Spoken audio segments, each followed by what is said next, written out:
Doctor करुणा सागर कांग्रेस प्रवक्ता के तौर पर मेरे साथ इस पैनल पर जुड़ रहे हैं। डॉक्टर करुणा आपका भी बहुत बहुत स्वागत मैं करता हूं। तो डॉक्टर संजय, लेकिन अभी क्योंकि आपसे पहले भी बात होती रही, जो वर्तमान रुझान आ रहे हैं, अभी ठीक बात है जो अभी आम आदमी पार्टी प्रवक्ता कह रहे थे कि 11 साढ़े 11 के बाद स्थिति स्पष्ट होती है। हमारा अनुभव हरियाणा चुनाव के दौरान भी ये रहा था कि पोस्टल बैलेट के रुझान बिल्कुल अलग थे और बाद में जब रुझान आने शुरू हुए तो बड़ा ड्रास्टिक गिरावट देखने को मिली थी। हालांकि दिल्ली एक छोटा राज्य है और मैं ऐसा मानता हूं कि अगला 1 घंटा बड़ा महत्वपूर्ण रहने वाला है और अगले 1 घंटे में जो कुछ होगा वो स्थिति को बहुत स्पष्ट कर देगा। अगर ये कंसिस्टेंट रहती है लीड भारतीय जनता पार्टी के रुझानों में तो फिर उनके लिए अपेक्षित नतीजे हो सकते हैं और ये बड़े निराशाजनक नतीजे हो सकते हैं आम आदमी पार्टी के लिए। खैर, आपको क्या लगता है, क्या ये अपेक्षित था या आपको लगता है कि कुछ कांटे की टक्कर हो सकती थी दोनों के बीच में, ऐसा कुछ आपको लग रहा था?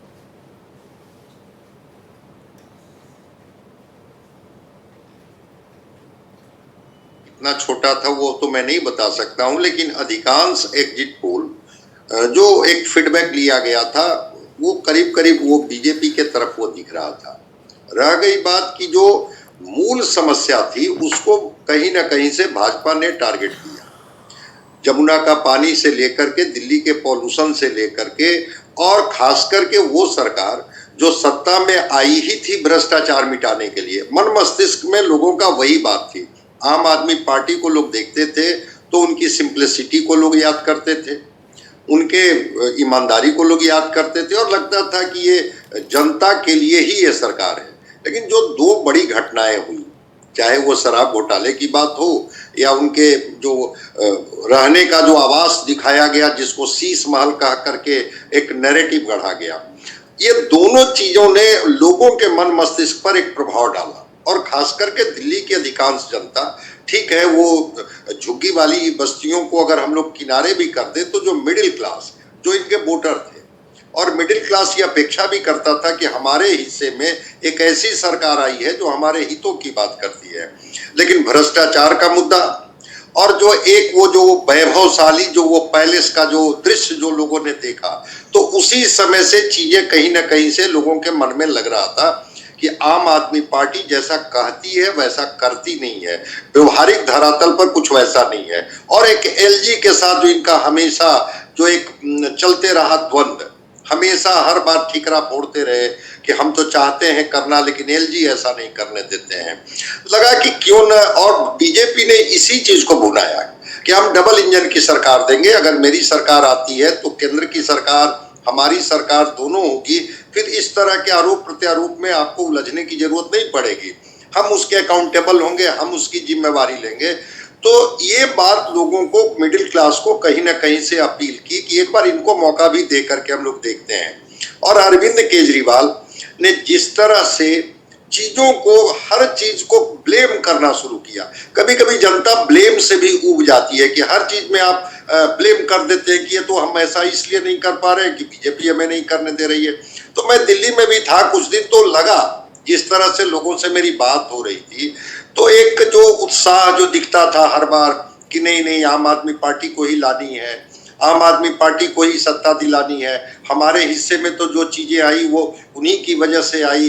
तो ये जो है वो चीजें वहां से मिली। अभी हमारे को पैनलिस्ट कह रही थी कि ये फ्रीबी का बीज वही डाला गया, नहीं, इसके बीज तो डाले गए हैं तमिलनाडु में। जयललिता ने इसकी शुरुआत की थी कि कैसे फ्रीबी के माध्यम से, या दक्षिण के राज्य ये खूब करते हैं कि कैसे हम लोगों को, लेकिन ये भी बात सही है कि उसको नॉर्थ में या दिल्ली में ये अब हिंदी भाषी राज्यों में हम प्रचारित होते हुए जो देख रहे हैं उसका अंदाज लगभग वही है। मैं डॉक्टर सागर के पास जाऊं उससे पहले डॉक्टर संजय ये भी जरूर बताएं, कांग्रेस के भी लगभग यही आरोप रहे जो भारतीय जनता पार्टी के थे, क्या ये एक डबल चोट थी? और आम आदमी पार्टी का भी आरोप कि बीजेपी और कांग्रेस मिलकर लड़ रहे थे, बेशक मिलकर नहीं लड़ रहे थे, आइडियोलॉजिकल बिल्कुल डिफरेंसेस हैं, लेकिन फिर भी दोनों का हमला एक साथ था।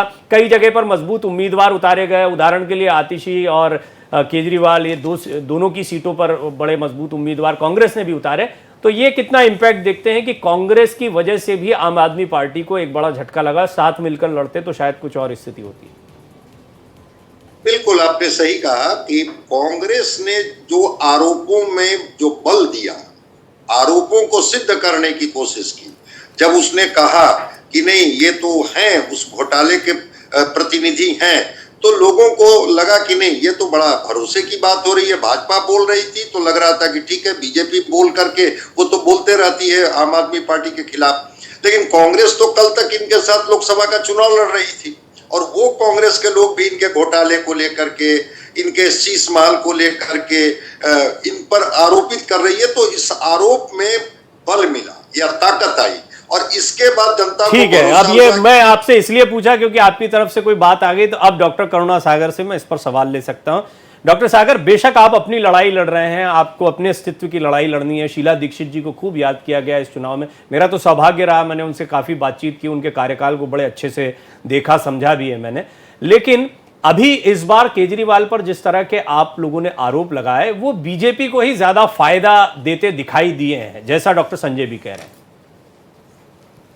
देखिए, हम लोगों ने जो वस्तु स्थिति थी वो जनता के सामने रखी और जैसा आपने कहा कि कांग्रेस भी लड़ाई इस बात की लड़ रही है कि हमारा जो पुराना वोट बैंक है वो हमारे पास वापस आ जाए।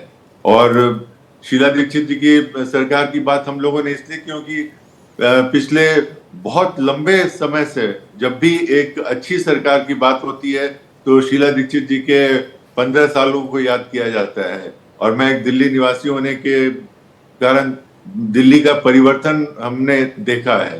तो जो दिल्ली में स्थिति थी उसको हमने जनता के सामने रखा और उस पर जनता का जो रिएक्शन है वो वोट की तरफ से दिखेगा। जी, मेरे साथ भारतीय जनता पार्टी प्रवक्ता राजीव बब्बर साहब भी जुड़ गए। तो राजीव बब्बर साहब, स्वागत है आपका। बधाई अभी स्वीकार करेंगे, थोड़ा आप भी इंतजार करेंगे? देखिए, ऐसा है कि भारतीय जनता पार्टी सरकार बना रही है। हम चुनाव से पहले, एग्जिट पोल से पहले ये बात कह रहे थे क्योंकि दिल्ली की जनता बहुत त्रस्त थी। विकास के नाम पर शून्य था, गंदा पानी था, सीवर बंद थे, सड़कें टूटी थी और जितनी भी घोषणाएं थी वो सब जो था वो एक किस्म से झूठ था। और जिस तरीके से लोकसभा चुनाव से पहले अनाउंस किया गया कि बहनों को 1000 रुपये दूंगा और उसके बाद 6 महीने थे 1 रुपया नहीं दिया गया और उसके बाद विधानसभा चुनाव आए, फिर अरविंद केजरीवाल कहने लगे बहनों को खाते में मैं पैसे दूंगा, तो लोगों को यकीन आ गया कि ये झूठ है, ये सिर्फ चुनावी जुमला है। और दूसरी तरफ भारतीय जनता पार्टी है जिसने जो कहा वो किया। अगर हमने कहा महाराष्ट्र में कि हम महिला सम्मान देंगे, दिया। अगर हमने उड़ीसा में कहा तो दिया। अगर हमने बाकी अन्य प्रांतों में कहा, मध्य प्रदेश में कहा, छत्तीसगढ़ में कहा, तो वो सब ऑन रिकॉर्ड है, हमने दिया। तो वो एक विश्वास के साथ जनता ने हमें वोट दिया, बदलाव के लिए जनता ने वोट दिया है। और भारतीय जनता पार्टी न सिर्फ सरकार बनाएगी, मेरा यकीन है प्रचंड बहुमत के साथ सरकार बनाएगी और आप धीरे धीरे देखेंगे हमारे आंकड़े और बढ़ते चले जाएंगे और आम आदमी पार्टी सुकर। एनालिस्ट ये भी मानते हैं कि आपने ये जो वादे करने शुरू किए, वादों को पूरा करने, जिन वादों को पूरा करने की आप बात कह रहे हैं, वो कहीं ना कहीं आम आदमी पार्टी का मॉडल आपको भी अपील कर गया। तो कुछ ना कुछ आपने उनसे सीखा भी है। नहीं, देखिए, उनके और हमारे मॉडल में बहुत फर्क है। की जनता के सामने एक्सपोज हुआ है, जिसके कारण से दिल्ली की जनता ने सत्ता परिवर्तन का मन बनाया। भारतीय जनता पार्टी की क्रेडिबिलिटी, अन्य राज्यों में विकास के काम, केंद्र सरकार ने जो लगातार पिछले 10 साल से 140 करोड़ जन के लिए काम किया है, एक एक व्यक्ति के लिए, एक एक व्यक्ति का, एक एक ग्रुप का उन्होंने ध्यान रखा है। ये क्रेडिबिलिटी भारतीय जनता पार्टी की जो बनी है, इसके कारण से दिल्ली की जनता इस बार भारतीय जनता पार्टी को मौका देने जा रही है। पूर्ण बहुमत से हम सरकार बनाएंगे। जी बब्बर साहब, प्रतिक्रियाएं भी आ रही हैं, इसलिए बीच बीच में वहां जा रहे हैं। आप अपनी बात पूरी करें, जो बात आप कह रहे थे। हाँ, क्या खबर है? जी बब्बर साहब। अच्छा, वो तो टीवी। बब्बर साहब, क्या सुन पा रहे हैं आप मुझे? अच्छा, लगता है उन तक आवाज नहीं जा रही है। लेकिन आशुतोष जी, एक बात तो साफ है कि अब धीरे धीरे रुझान इस तरफ जा रहे हैं कि आपको भी थोड़ा मन पक्का करना पड़ेगा। बेशक 11 बजे तक का आप वेट कर रहे हैं, पर मुझे लगता है कि बहुत ड्रास्टिक चेंजेस जो हैं वो अब इसके बाद में, इस मोड के बाद 9:30 का समय हो रहा है, अब धीरे धीरे इलेक्शन कमीशन ने जो अपनी टैली अपडेट करना शुरू की है, क्योंकि वो फिर ईवीएम के बाद ही अपडेट करना शुरू करते हैं और उसमें बहुत साफ दिखाई दे रहा है, बड़ा भारी डिफरेंस है। अगर ऑफिशियल बात करूं, ऑफिशियली जो अभी इलेक्शन कमीशन ने बता दिया वो 19-5 का डिफरेंस है, 19 पर बीजेपी, 5 पर आप। तो लेकिन जो हमारे सहयोगी हैं अलग अलग जितने भी काउंटिंग की जगह हैं वहाँ पर मौजूद है, वहाँ से ज़्यादा तेज़ अपडेट आते हैं, वहाँ तो 45 और 24 का डिफरेंस है। तो अब कुछ तो मन पक्का किया होगा आपने। ये सवाल मुझसे है क्या? आशुतोष जी। अभिषेक जी मैं जी। हाँ, देखिए अपडेट्स तो अभी आनी शुरू हुई है। अभी कई जगह पे पहला राउंड खुला है और कई जगह पे अभी खुला भी नहीं है। और हमारे पास जो ग्राउंड से अपडेट है, क्योंकि हर पोलिंग स्टेशन पे हमारे भी अपने लोग हैं, तो आम आदमी पार्टी हमारे हिसाब से अभी 37 सीटों पे दिल्ली में आ गया और बीजेपी 26 सीटों पे आ गया। मैं इस पे भी नहीं जाऊंगा, मैं कह रहा हूँ कि अभी बहुत जल्दी है। अभी आपको बिल्कुल नहीं पता चल सकता है कि किस तरीके का ट्रेंड रहेगा। हम तो तैयार है, सुबह 11 बजे तक भाजपा की ही सरकार बनेगी दिल्ली में, उसके बाद बात करेंगे कि दिल्ली में रहता क्या है। अभी बहुत जगह पहला राउंड खुला भी नहीं है। मेरे को लगता है कि बहुत ही जल्दी अभी हम किसी नतीजे पे जा रहे हैं। 11 बजे तक भाजपा की सरकार बनने दीजिए, अगले 5 साल सरकार आम आदमी पार्टी चलाएगी। तो अब मैं समझ गया, आपके इस बात से ही इशारा जो है वो साफ मिल गया कि धीरे धीरे मन पक्का हो रहा है। डॉक्टर करुणा सागर, लेकिन आप लोग वो नहीं कर पाए जिसकी आपको उम्मीद थी। आप सोच रहे थे कि सत्ता की चाबी आपके हाथ में आ सकती है अगर कुछ सीटें 5, 6 या 7, 8 सीटें आपके पास आ जाए, लेकिन शुरुआती रुझान बहुत आशाजनक आपके लिए नहीं है, पहली चीज़। दूसरा ये कि आपने बेशक बहुत मजबूती से चुनाव लड़ा, सब कुछ ठीक है, लेकिन उसका फायदा आपको ना मिलकर भारतीय जनता पार्टी को मिला, ये आरोप तो आप पर लगते रहेंगे। देखिए, जैसा हमने कहा कि हमने मुद्दों पर लड़ाई लड़ी और हमारी आपके पहले कांग्रेस की सरकार रही है 15 साल तक, तो उस सरकार के कामकाज को और आपके समय जो कामकाज नहीं हुए, जो भ्रष्टाचार हुए, उन मुद्दों को हमने लोगों के सामने उठाया। लेकिन अभी जैसा अभिषेक भी कह रहे हैं कि कुछ समय और वेट कर लेते हैं, किस तरह के रुझान आगे आते हैं, तो उसके बाद टिप्पणी करना जरा ज्यादा आसान होगा। लेकिन ये है कि हम लोगों ने अगर और पहले से चुनाव में मन बनाया होता इस तरह से, और जैसा हमने लास्ट के स्टेज में लड़ाई लड़ी, तो शायद रिजल्ट कुछ और होता। डॉक्टर नीति, यहाँ पर ये जो कांग्रेस वाले समीकरण की बार बार बात हो रही है, आपको लगता है कि अरविंद केजरीवाल की लोकप्रियता में कमी आई, भारतीय जनता पार्टी की लोकप्रियता ज़्यादा बढ़ी, या क्योंकि कांग्रेस भी उतनी ही मजबूती से लड़ी इसलिए इस तरह के रुझान? इन तीनों में से क्या बड़ा फैक्टर देखिए, सबसे बड़ी बात, सबसे बड़ा फैक्टर साइकोलॉजी समझ लीजिए, दुश्मन का दुश्मन दोस्त होता है। तो अब यहाँ पे अगर कांग्रेस लड़ी है तो कहीं ना कहीं, जैसे मैंने पहले बताया कि आम आदमी पार्टी का जो अस्तित्व है वो केवल कांग्रेस की वोट्स लाके ही बना था दिल्ली के अंदर, तो कहीं ना कहीं वो वोट बैंक कांग्रेस की तरफ शिफ्ट हुआ है और जो पोलराइजेशन हुई है उसका सीधा फायदा बीजेपी को हुआ है। कई बार बीच में बयान भी आए थे केजरीवाल जी के कि कांग्रेस बीजेपी की बी टीम है। तो सबसे बड़ी बात है, राजनीति में साम दाम दंड भेद सब चलता है, और जैसे इस प्रकार से त्रिकोणीय मुकाबला जब हो जाता है तो उसका बेनिफिट बीजेपी को होना ही होना था।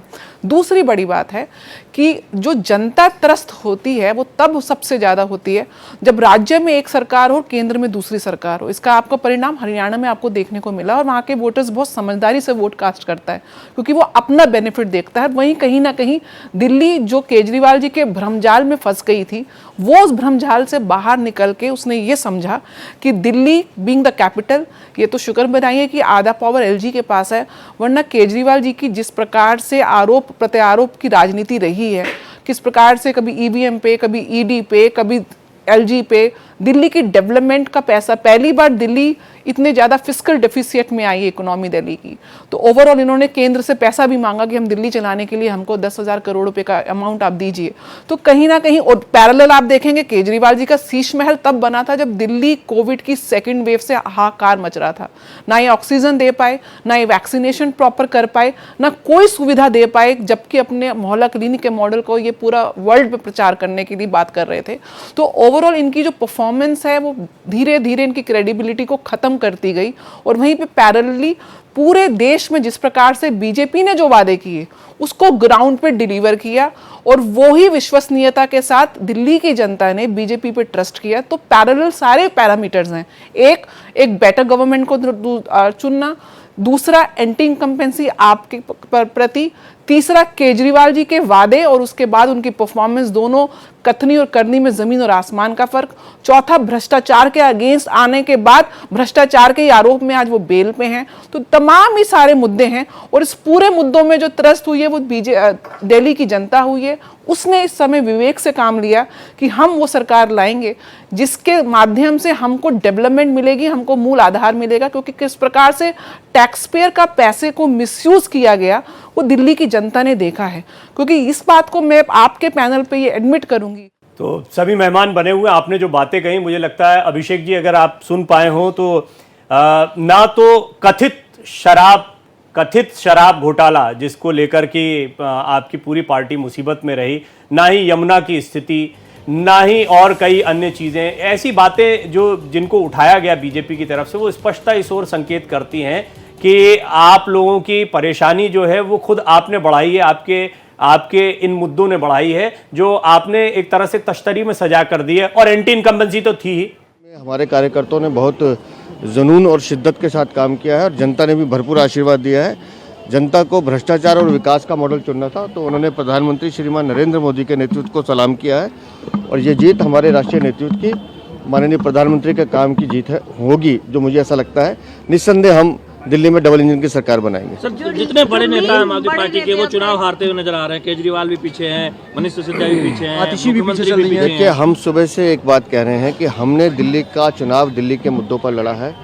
हम अरविंद केजरीवाल से बार बार भ्रष्टाचार की बात पूछते थे, शीश महल की बात पूछते थे, शराब घोटाले की बात पूछते थे, टूटी हुई सड़कों की बात करते थे, सीवेज के ओवरफ्लो की बात करते थे, गंदगी की बात करते थे, गंदे पानी की बात करते थे। लेकिन अरविंद केजरीवाल इन मुद्दों से भागते थे। वो इस चुनाव को लुभाने की और झूठे वादों पर लाने की कोशिश कर रहे थे। दिल्ली की जनता ने दिल्ली के दर्द को समझा है, और उस दर्द का जो निवारण है वो भारतीय जनता पार्टी कर सकती है। इस उम्मीद के साथ उन्होंने माननीय प्रधानमंत्री को वोट दिया। सीएम फेस कौन होगा? देखिए, हमारे लिए ये विषय गौण है। हम पहले भी कह चुके हैं, भारतीय जनता पार्टी का कार्यकर्ता मुख्यमंत्री बनेगा, केंद्रीय नेतृत्व तय करेगा इसको। और मेरे साथ बहुत ही जाना पहचाना चेहरा दिल्ली की राजनीति का प्रवीण खंडेलवाल जी भी जुड़ गए हैं। प्रवीण जी, बहुत बहुत स्वागत है सबसे पहले तो आपका। और मुझे बताएं कि ये जो रुझान है अभी, हालांकि सचदेवा साहब तो एक तरह से स्वीकार भी कर गए, फिर उन्होंने कहा कि प्रचंड बहुमत, आप मान रहे हैं कि बस हो गए ये रुझान ही, अब माना जाए कि नतीजों की तरफ बढ़ रहे हैं? शायद मुझे लगता है कि रुझान से भी कुछ अच्छा हम करने जा रहे हैं। दिल्ली ने 10 साल अरविंद केजरीवाल की सरकार में दुर्दिन देखे हैं। आज दिल्ली के लोग अरविंद केजरीवाल को उसके पापों से मुक्ति दिला रहे हैं, और इसलिए दिल्ली में भारतीय जनता पार्टी की प्रचंड बहुमत की सरकार बनने जा रही है। जी प्रवीण जी, बहुत सारे मुद्दे रहे जिन पर हम बातचीत कर रहे हैं, यहाँ पर तमाम पैनलिस्ट मेरे साथ मौजूद हैं, लेकिन इसमें एक सबसे बड़ी चीज ये रही कि कांग्रेस जो है वो भी इस बार उतनी ही मजबूती से चुनाव लड़ी, और इसका फायदा आपको मिला। ये आम आदमी पार्टी की तरफ से आरोप लगाया गया, कई जगह स्ट्रैटेजिकली बहुत सीटों पर आपने चिन्हित करके एक एक सीट पर काम किया, वो रहा। तो ओवरऑल बड़ा कड़ा मुकाबला आपके लिए भी था, आपको भी रणनीति कई सीटों के आधार पर बनानी पड़ी। देखिए, दो बातें हैं। पहली बात तो यह है कि कांग्रेस और आम आदमी पार्टी इंडी गठबंधन में दोनों एक दूसरे के सहयोगी हैं, तो दोनों दिल्ली में नूरा कुश्ती लड़ रहे थे। दोनों एक दूसरे को गाली भी दे रहे थे, लेकिन पर्दे के पीछे दोनों एक दूसरे का सहयोग कर रहे थे। तो भारतीय जनता पार्टी तो शुरू से चुनाव लड़ रही थी, ये बात जरूर है। हमने एक एक विधानसभा सीट पर अलग अलग तरीके की रणनीति के साथ काम किया, और प्रधानमंत्री नरेंद्र मोदी जी के प्रति जो लोगों का विश्वास था, उस विश्वास के बल पर हम दिल्ली में भाजपा की सरकार बनाने जा रहे हैं। आपने देखा कि भ्रष्टाचार के तमाम आरोप लगे, क्योंकि आप व्यवसाय जगत से भी जुड़े हुए हैं और व्यवसायियों की बड़ी उम्मीदें आपसे रहती हैं, तो मुझे बताइए कि व्यवसाय क्षेत्र को लेकर या अभी आम आदमी पार्टी की जो नीतियां रही पिछले 10 साल में, उनमें ऐसी कौन सी चीजें हैं जिनमें आपको लगता है व्यवसायियों के लिहाज से आप कुछ बड़े परिवर्तन लाने का प्रयास करेंगे या कुछ उम्मीद, क्योंकि मुझे लगता है कि अब जहां पर ये देखिए, हमने बार बार अपने संकल्प पत्र में भी कहा है, सबसे पहले हम दिल्ली में जो 13,000 दुकानें सील पड़ी है, 6 महीने में हम उन दुकानों की सील खोलेंगे। दिल्ली में मिशन मोड पर मार्केटों में इंफ्रास्ट्रक्चर का डेवलपमेंट का काम करेंगे। बिजली की दरें जो कमर्शियल प्रॉपर्टीज पर बहुत ज़्यादा हैं उनको कम करेंगे।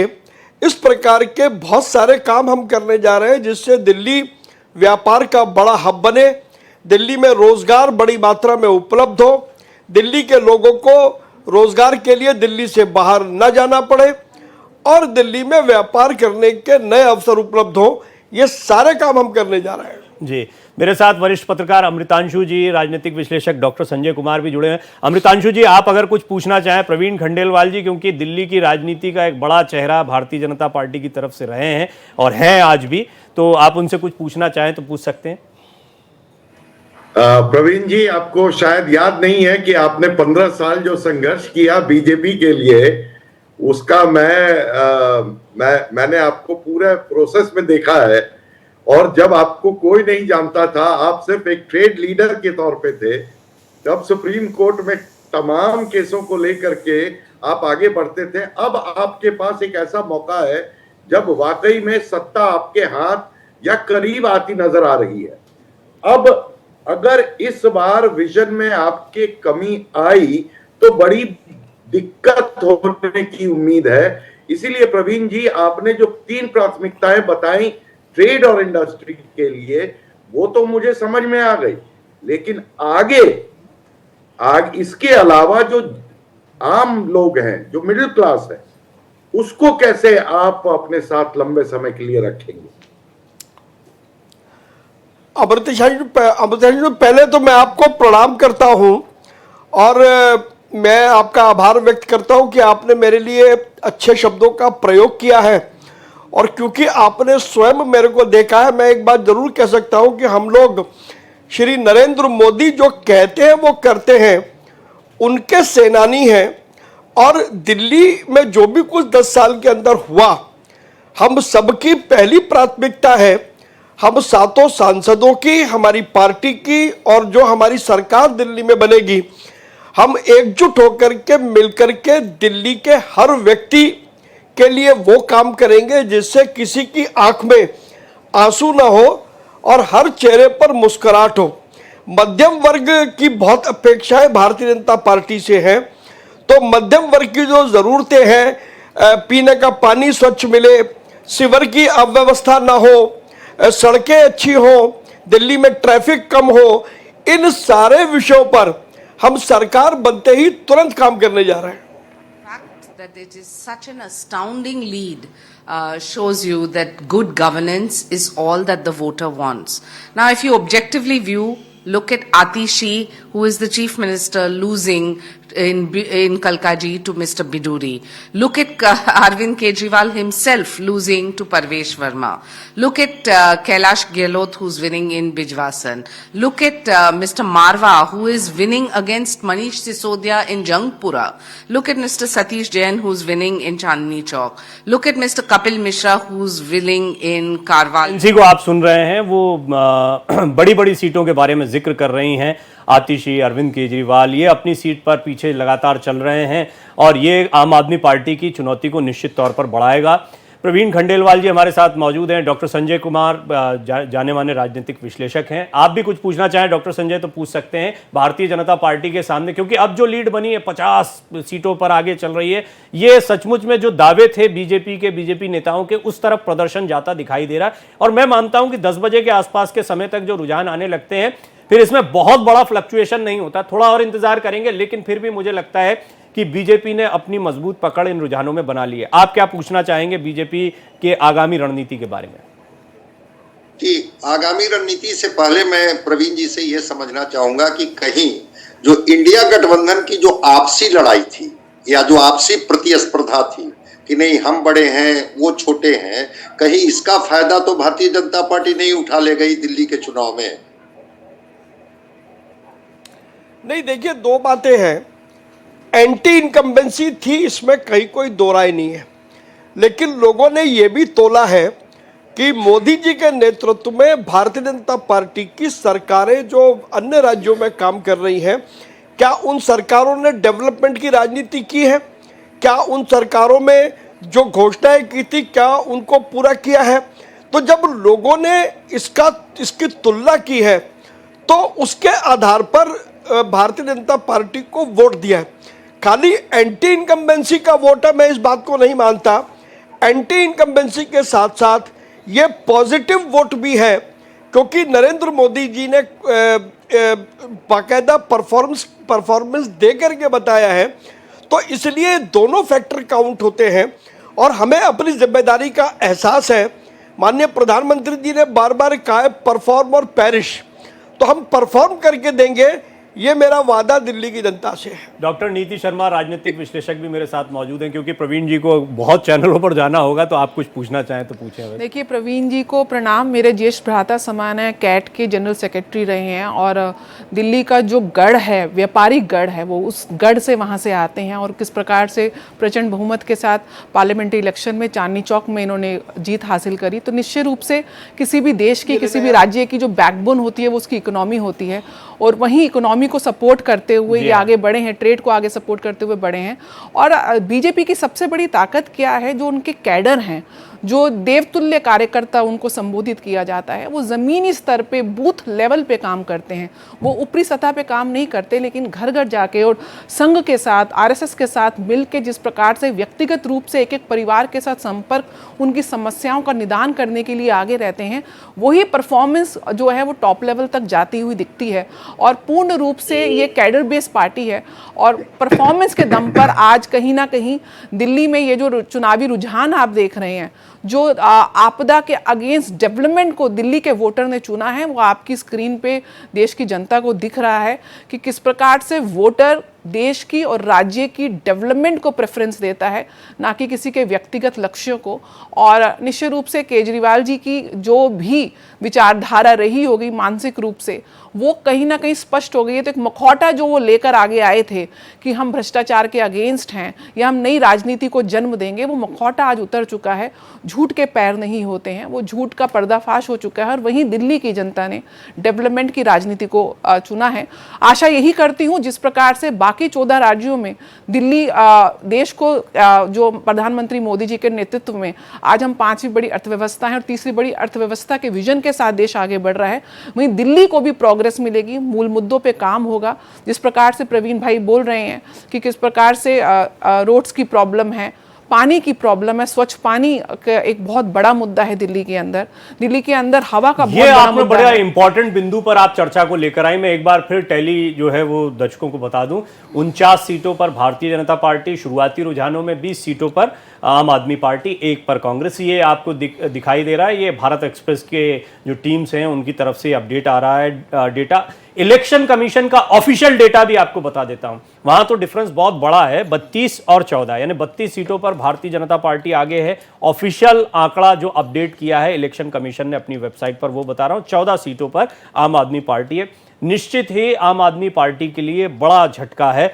संजय जी, जहां डॉक्टर नीति बात को लेकर आई है, वो बड़ा अहम मसला है, क्योंकि भारतीय जनता पार्टी बेशक आ रही है, बहुत सारी उम्मीदों के साथ, बहुत सारे वादों के साथ आ रही है, तो दिल्ली में बहुत बड़े परिवर्तनों की उम्मीद भी दिल्ली की जनता लगाए बैठी है। व्यापारी वर्ग के बारे में तो खंडेलवाल साहब बता ही रहे थे, लेकिन हम देखते हैं कि आम लोगों के लिए, चाहे इंफ्रास्ट्रक्चर की बात हो, अब यमुना की ही बात लीजिए, यमुना को इतना बड़ा मुद्दा बनाया, तो यमुना में परिवर्तन लाने के प्रयास या यमुना में आप उस परिवर्तन को देख पाएं, ये चुनौती भी बीजेपी के सामने रहेगी। और इसी तरह इंफ्रास्ट्रक्चर से लेकर, सड़कों से लेकर तमाम मुद्दे हैं। आप कितना चुनौतीपूर्ण देखते हैं दिल्ली में बदलाव को? नहीं, बड़ी चुनौती होगी। ऐसा नहीं है कि बीजेपी के सामने कोई बहुत अच्छी चीजें होंगी, उनके सामने चुनौतियां हैं। सबसे पहले तो दिल्ली पॉल्यूशन से जिस तरह से जूझ रहा है, वो कचरे के ढेर पर दिल्ली खड़ी है, और जिस तरह से लोगों का लाइफ स्पैन कम हो रहा है। आपके लंग्स को जरा देख लीजिए ना कि चौक किस तरह से हो रहा है, उस प्रदूषित हवा को ले ले करके जिस तरह से कचरे के ढेर से मीथेन गैस निकल रहा है, दिल्ली ऐसे ही गर्म हो रही है, तो एक बड़ी चुनौती होगी। सीवरेज का जो खामियाजा दिल्ली ने भुगता है, कैसे वो सीवरेज के पानी में डूब करके यूपीएससी के एस्पिरेंट डेथ कर गए, इसका गवाह भी दिल्ली रहा है। वो उनके सामने बड़ी चुनौती होगी। सड़क की चुनौती बड़ी चुनौती होगी। यमुना, जिस तरह से कहा गया, आरोप लगाया गया कि हरियाणा से निकलने के बाद किस तरह से उसमें अमोनिया की मात्रा बढ़ जाती है और कैसे उस पानी में छोड़ दीजिए आदमी, एक्वेटिक एनिमल्स भी, जो पानी में रहने वाले जो जीव हैं, उनके सर्वाइवल पर भी संकट है। उसका जो ऑक्सीजन डिमांड होता है, बीओडी जिसको हम लोग कहते हैं, वो जमुना में नहीं है। वो जो उजला झाग लिए हुए जमुना आती है, ये चुनौती इनके सामने बड़ी होगी। साथ ही जो इन्होंने भी भरोसा दिलाया है, इन्होंने क्या कहा, एक भरोसा जो किया, लोगों ने कहा कि जितने भी तरह के वेलफेयर स्कीम चल रहे हैं वो सारे स्कीम जारी रहेंगे। तो ये बीजेपी के सामने भी चुनौती होगी कि क्या लोगों को जितने भी लाभकारी योजनाएं हैं, क्या वो आप देते रहेंगे, और उससे कुछ अधिक उम्मीद अगर आपने जगाई है तो क्या वो भी दिल्ली की जनता को दे पाएंगे। तो दिल्ली की जनता अपेक्षा तो यही करती है कि हमारे हिस्से में क्या है, जो हमारी मौलिक जरूरतें हैं, बेसिक हमारे जो नीड्स हैं, हमको पीने का स्वच्छ पानी मिल जाए, हमारी सड़कें ठीक हो जाए, पॉल्यूशन से हमें थोड़ा निजात झेला 10 साल। तो मुझे लगता है कि दिल्ली के सम्मानित नागरिक पूर्ण बहुमत भारतीय जनता पार्टी को देंगे, और जो देश में विकास हुआ है उस विकास को देखते हुए दिल्ली में भी विकास होना चाहिए। इस मानसिकता को लेकर लोग त्रस्त हैं। पानी एक बूंद बढ़ाया नहीं गया, वो 950 MGD पानी 1300 MGD चाहिए दिल्ली में। तो दिल्ली के लोगों ने इस बारी बदलाव का मूड रखा है, और जो राष्ट्र के अंदर मोदी साहब ने विकास किया पूरे देश में, दिल्ली भी उसी दिशा में चले कि दिल्ली का विकास हो। इसलिए भारतीय जनता पार्टी की सरकार बनेगी दिल्ली में, भारतीय जनता पार्टी जीतेगी। कुछ शीला जी के द्वारा सीटों का जो डिलिमिटेशन किसी जमाने में कांग्रेस के द्वारा किया गया, जिससे खुद ही अपनी वो हिट विकेट शीला दीक्षित जी हुई थी, इस प्रकार की कॉन्स्पिरेसी करके कि वोटों को, सीटों को इस तरह से बनाया गया। एक वर्ग है, जो वर्ग भारतीय जनता पार्टी को वोट कास्ट करने में परहेज करता है, उनको धीरे धीरे जोड़ जाड़ के ऐसा करने का प्रयास शीला जी ने किया था। उस डेमोग्राफी के कारण केजरीवाल 2 बार चुनाव इसलिए जीत गए कि मुफ्त की रेवड़ी बांटनी और झूठे वायदे करने। अब 10 साल। तो रमेश बिदुड़ी काफ़ी चर्चित चेहरा रहे। देखिए, अब केंद्र की या सांसद की राजनीति से वो दिल्ली की राजनीति में आए। भारतीय जनता पार्टी ने प्रयोग खूब किया, मध्य प्रदेश में किया, राजस्थान में किया, तमाम राज्यों में। यानी उन्होंने सांसदों को विधानसभा चुनाव में उतारा, वो बड़े चेहरे जो कई सीटों को प्रभावित कर सकते थे, और इसके बड़े सदपरिणाम भारतीय जनता पार्टी के लिए रहे हैं। ये प्रयोग बड़ा सफल रहा है। दिल्ली में भी ऐसा लगता है कि रमेश बिधूड़ी या अन्य लोगों को चुनाव में उतारा गया। अभी हम प्रवीण खंडेलवाल जी से भी बात कर रहे थे, वो भी एक समय पर सांसद रह चुके हैं। खैर, अभिषेक गुप्ता भी मेरे साथ बने हुए हैं लगातार। अभिषेक जी, अब तो स्वीकार करेंगे, मैं तो आपसे एक ही चीज पूछ रहा हूं बार बार, और कुछ मेरे पास पूछने को है नहीं, आप स्वीकार कर रहे हैं? नहीं, देखिए, मैं तो स्वीकार कर रहा हूं, और जो जानकारी हमें प्राप्त हो रही है अपने सूत्रों से, जंगपुरा और पटपड़गंज चाहे कालकाजी, तीनों सीटों पे आम आदमी पार्टी अभी आगे चल रही है। कालकाजी सीट पे तकरीबन जो बूथ से मेरे को डायरेक्टली जो नंबर्स मिले हैं, उस पे 1400 वोटों से आतिशी जी कालकाजी सीट से आगे चल रही है। तो हम बहुत होपफुल हैं। अभी हमें पता है, हमने इस तरीके की चीजें पहले भी देखी है, चाहे बिहार का इलेक्शन हो, चाहे अन्य महाराष्ट्र का इलेक्शन हो, चाहे हरियाणा का इलेक्शन हो। अभी बहुत जल्दी है। मेरे को लगता है कि जो रुझान और जिस तरीके की जानकारी हमें ग्राउंड से प्राप्त हो रही है, वो बहुत ही अच्छी है आम आदमी पार्टी के लिए, और मेरे को लगता है कि जैसे जैसे समय बीतेगा, आम आदमी पार्टी बड़ी तेजी से आगे बढ़ेगी। मैं अभिषेक जी, मेरा बड़ा पुराना समय हो गया मुझे करते हुए, 20-25 साल का समय हो गया, और इतने इलेक्शंस में मैंने एक ही चीज़ देखी है कि इस समय पर जो रुझान होते हैं उसको स्वीकार किया जाता है। और मैंने ये भी देखा है कि पार्टी प्रवक्ता के नाते आप बिल्कुल ठीक बात कह रहे हैं, इसके अलावा आप कुछ नहीं कह सकते हैं अभी, लेकिन ये बात बहुत साफ है कि दिल्ली आपके हाथ से निकल गई।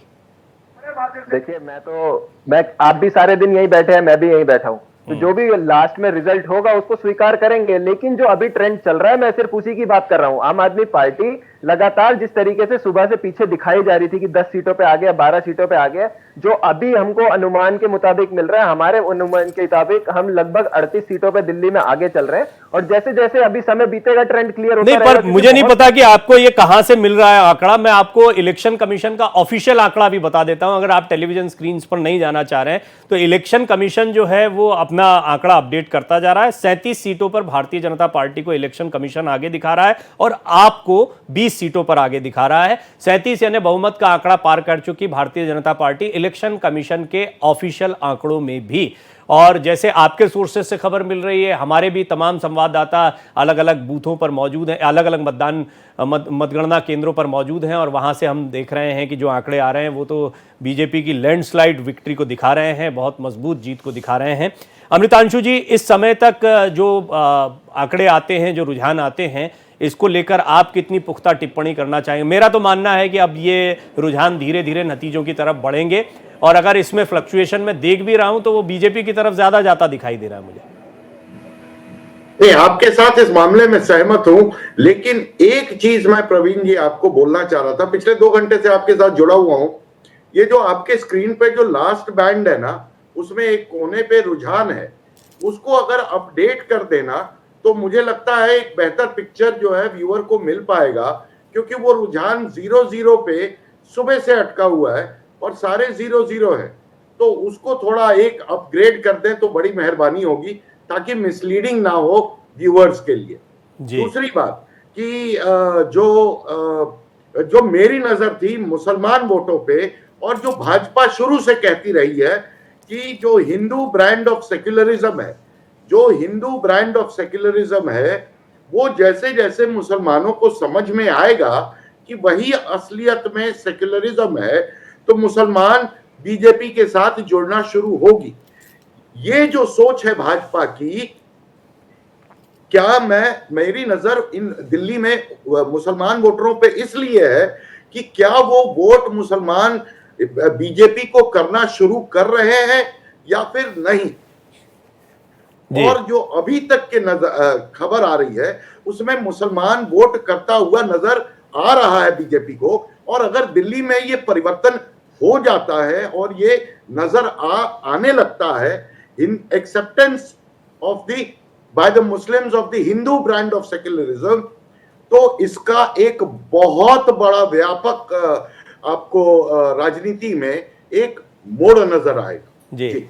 अच्छा अमृतांशु जी, मैं आपको भी ये बता दूं, क्योंकि तकनीकी रूप से आप जूम से जुड़े, तो जो स्क्रीन आपको दिख रहा है वो टेलीविजन के दर्शकों को नहीं दिख रहा है। वहां पे फुल अपडेट चल रहा है, निश्चिंत रहें। कहीं आप भारत एक्सप्रेस लगाकर भी रखें तो आपको पूरी जानकारियां उस पर मिलती रहेंगी कि किस तरह भारतीय जनता पार्टी 48 पर, आम आदमी पार्टी 21 पर और 1 पर कांग्रेस फिलहाल शुरुआती रुझानों में आगे दिख रही है। तो ये पूरा अपडेट लगातार होता जा रहा है।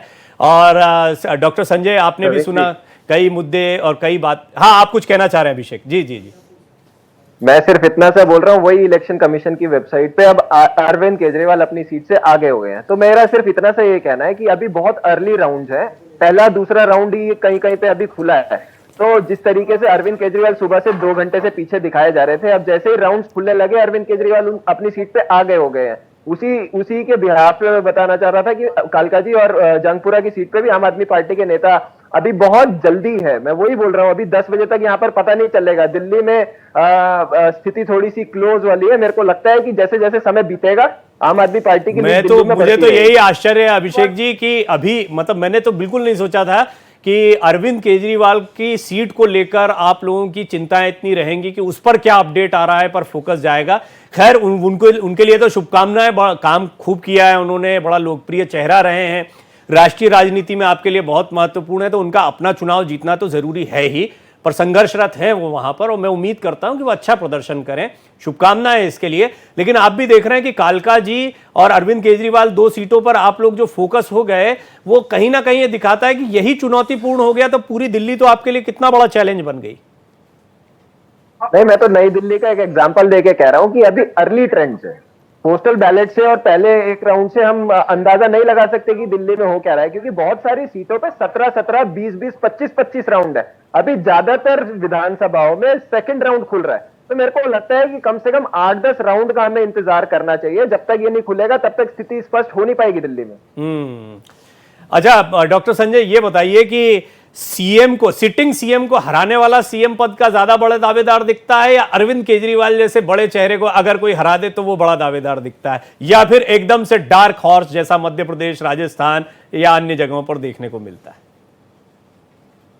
नहीं, भाजपा इधर वही डार्क हॉर्स वाला ही प्रयोग कर रही है, तो वो तो चीजें नहीं हो पाएगी। लेकिन हाँ, अगर वो अरविंद केजरीवाल जी को भी अगर वो हराया जाता है तो एक बड़ी बात होगी कि वो अरविंद केजरीवाल जो लोगों के मन मस्तिष्क में इधर 11-12 सालों से सीधे सीधे बैठे हुए थे, प्रभावित कर रहे थे चीजों को, और अरविंद केजरीवाल अगर अपनी सीट खुद हार जाते हैं तो शायद ये एक बड़ा सेटबैक होगा आप पार्टी के लिए। ठीक है, आतिशी जी भी एक बड़ी चेहरा है, दिल्ली की मुख्यमंत्री हैं, वो हारती हैं तो वो भी एक सेटबैक होगा। लेकिन बीजेपी इधर प्रयोग थोड़ा अलग तरीके से कर रही है। वो राजस्थान का प्रयोग देख लीजिए, यहाँ मध्य प्रदेश का प्रयोग देख लीजिए, वो प्रयोग में बड़ा एक अलग तरीके से जो कुछ लोगों को समझ में नहीं आती है, और फिर एक चेहरे को वो डालती है कि नहीं अब ये यहाँ का नेतृत्व करेंगे। तो चूंकि अगर आप पार्टी हार जाती है और उनको रिप्लेस किया जाता है और उनकी जगह पर बीजेपी की सरकार बनती है, एक नए चेहरे पर मुझे उम्मीद है कि बीजेपी वहां दांव लगाएगी, क्योंकि उनके सामने चैलेंजेस बहुत हैं। इस बार कई चीजों का कोऑर्डिनेशन देखने को मिला। संघ पूरी ताकत लगाई है दिल्ली में, बड़े नेताओं को भी ग्राउंड पर उतारा गया कि केवल आपके बयानों से चीजें नहीं बनेगी, आप उतरिए ग्राउंड पर, लोगों के साथ बात कीजिए और कनेक्ट होइए, और जो हमारी उपलब्धियां रही है, जो दिल्ली जहां छूटी है, आप उनको एड्रेस कीजिए कि अगर मेरी सरकार आती है, अगर हमें आप ताकतवर बनाते हैं तो हम आपके जो समस्याएं हैं हम उसके निराकरण के लिए मैं जिम्मेवारी लेता हूं। बड़े नेताओं को ग्राउंड पर उतारने के पीछे का वही कारण है।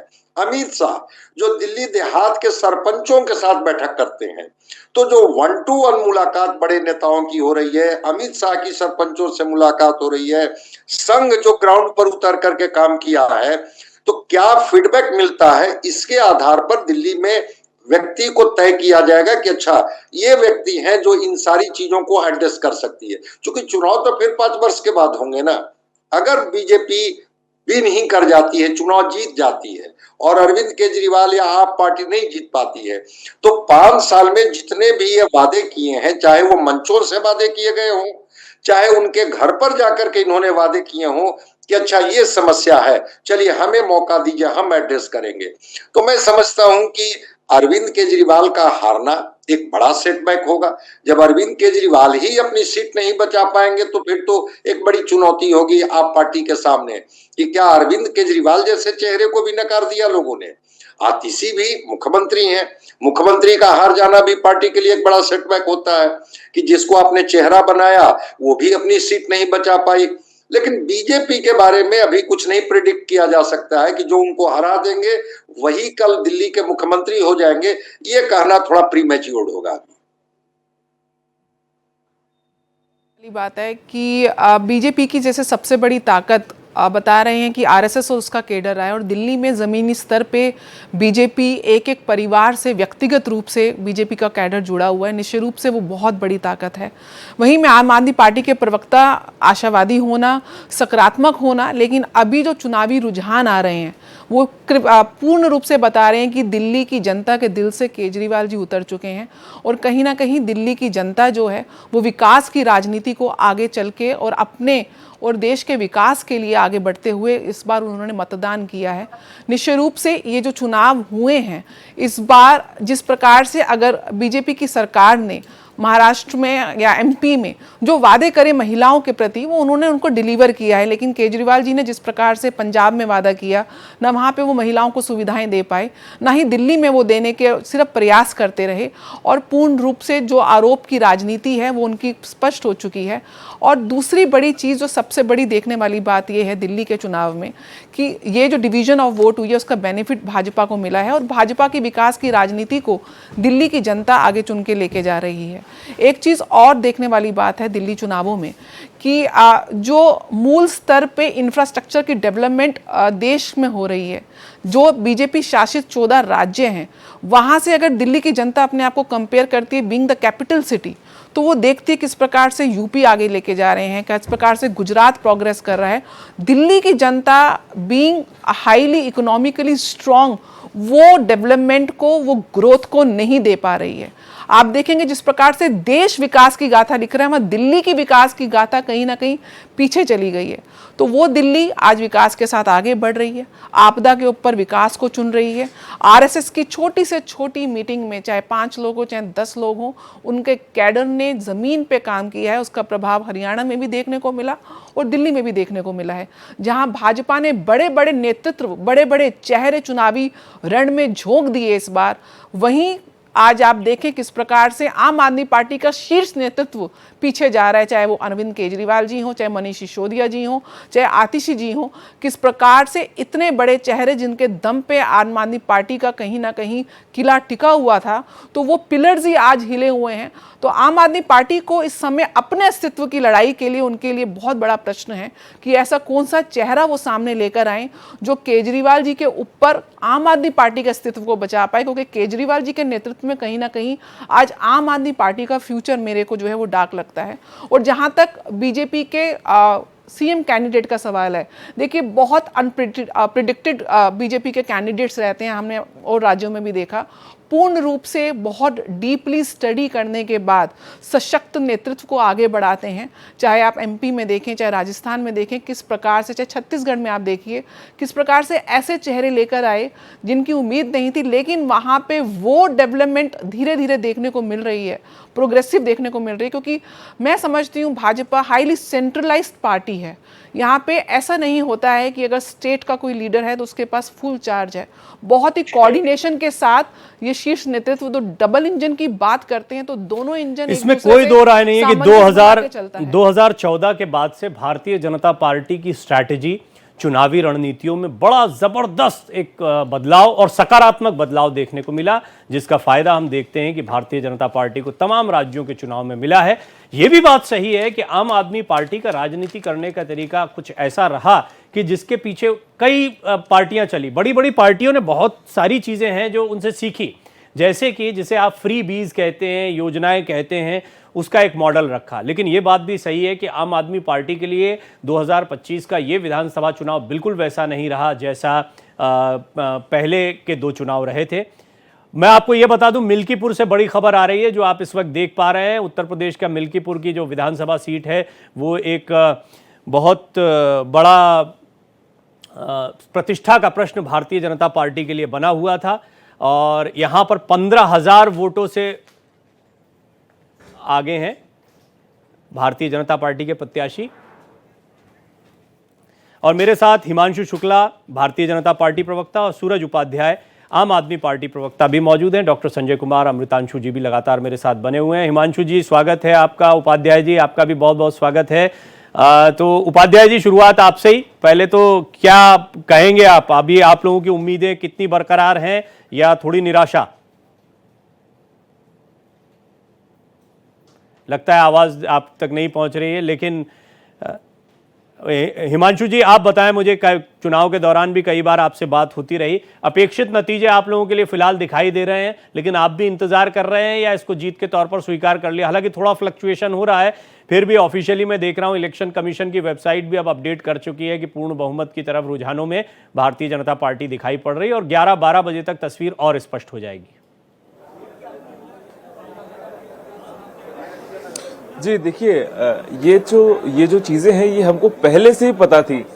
ऐसा नहीं है कि ये आज आ रहा है हम 12 बजे तक बैठे हैं या 2 बजे तक का इंतजार करेंगे। ये सारी चीजें, ये रुझान आने वाले हैं, ये मुझे, हमें, आपको और आम आदमी पार्टी के लोगों को भी पहले से पता था। उनको पहले से पता था वो हारने वाले हैं, तभी वो अपनी सीटें छोड़ छोड़ के भाग रहे थे वहां से। तभी उन्होंने अपने पटपरगंज की जो एक वीआईपी सीट बोली जाती वो भी छोड़ के भाग गए।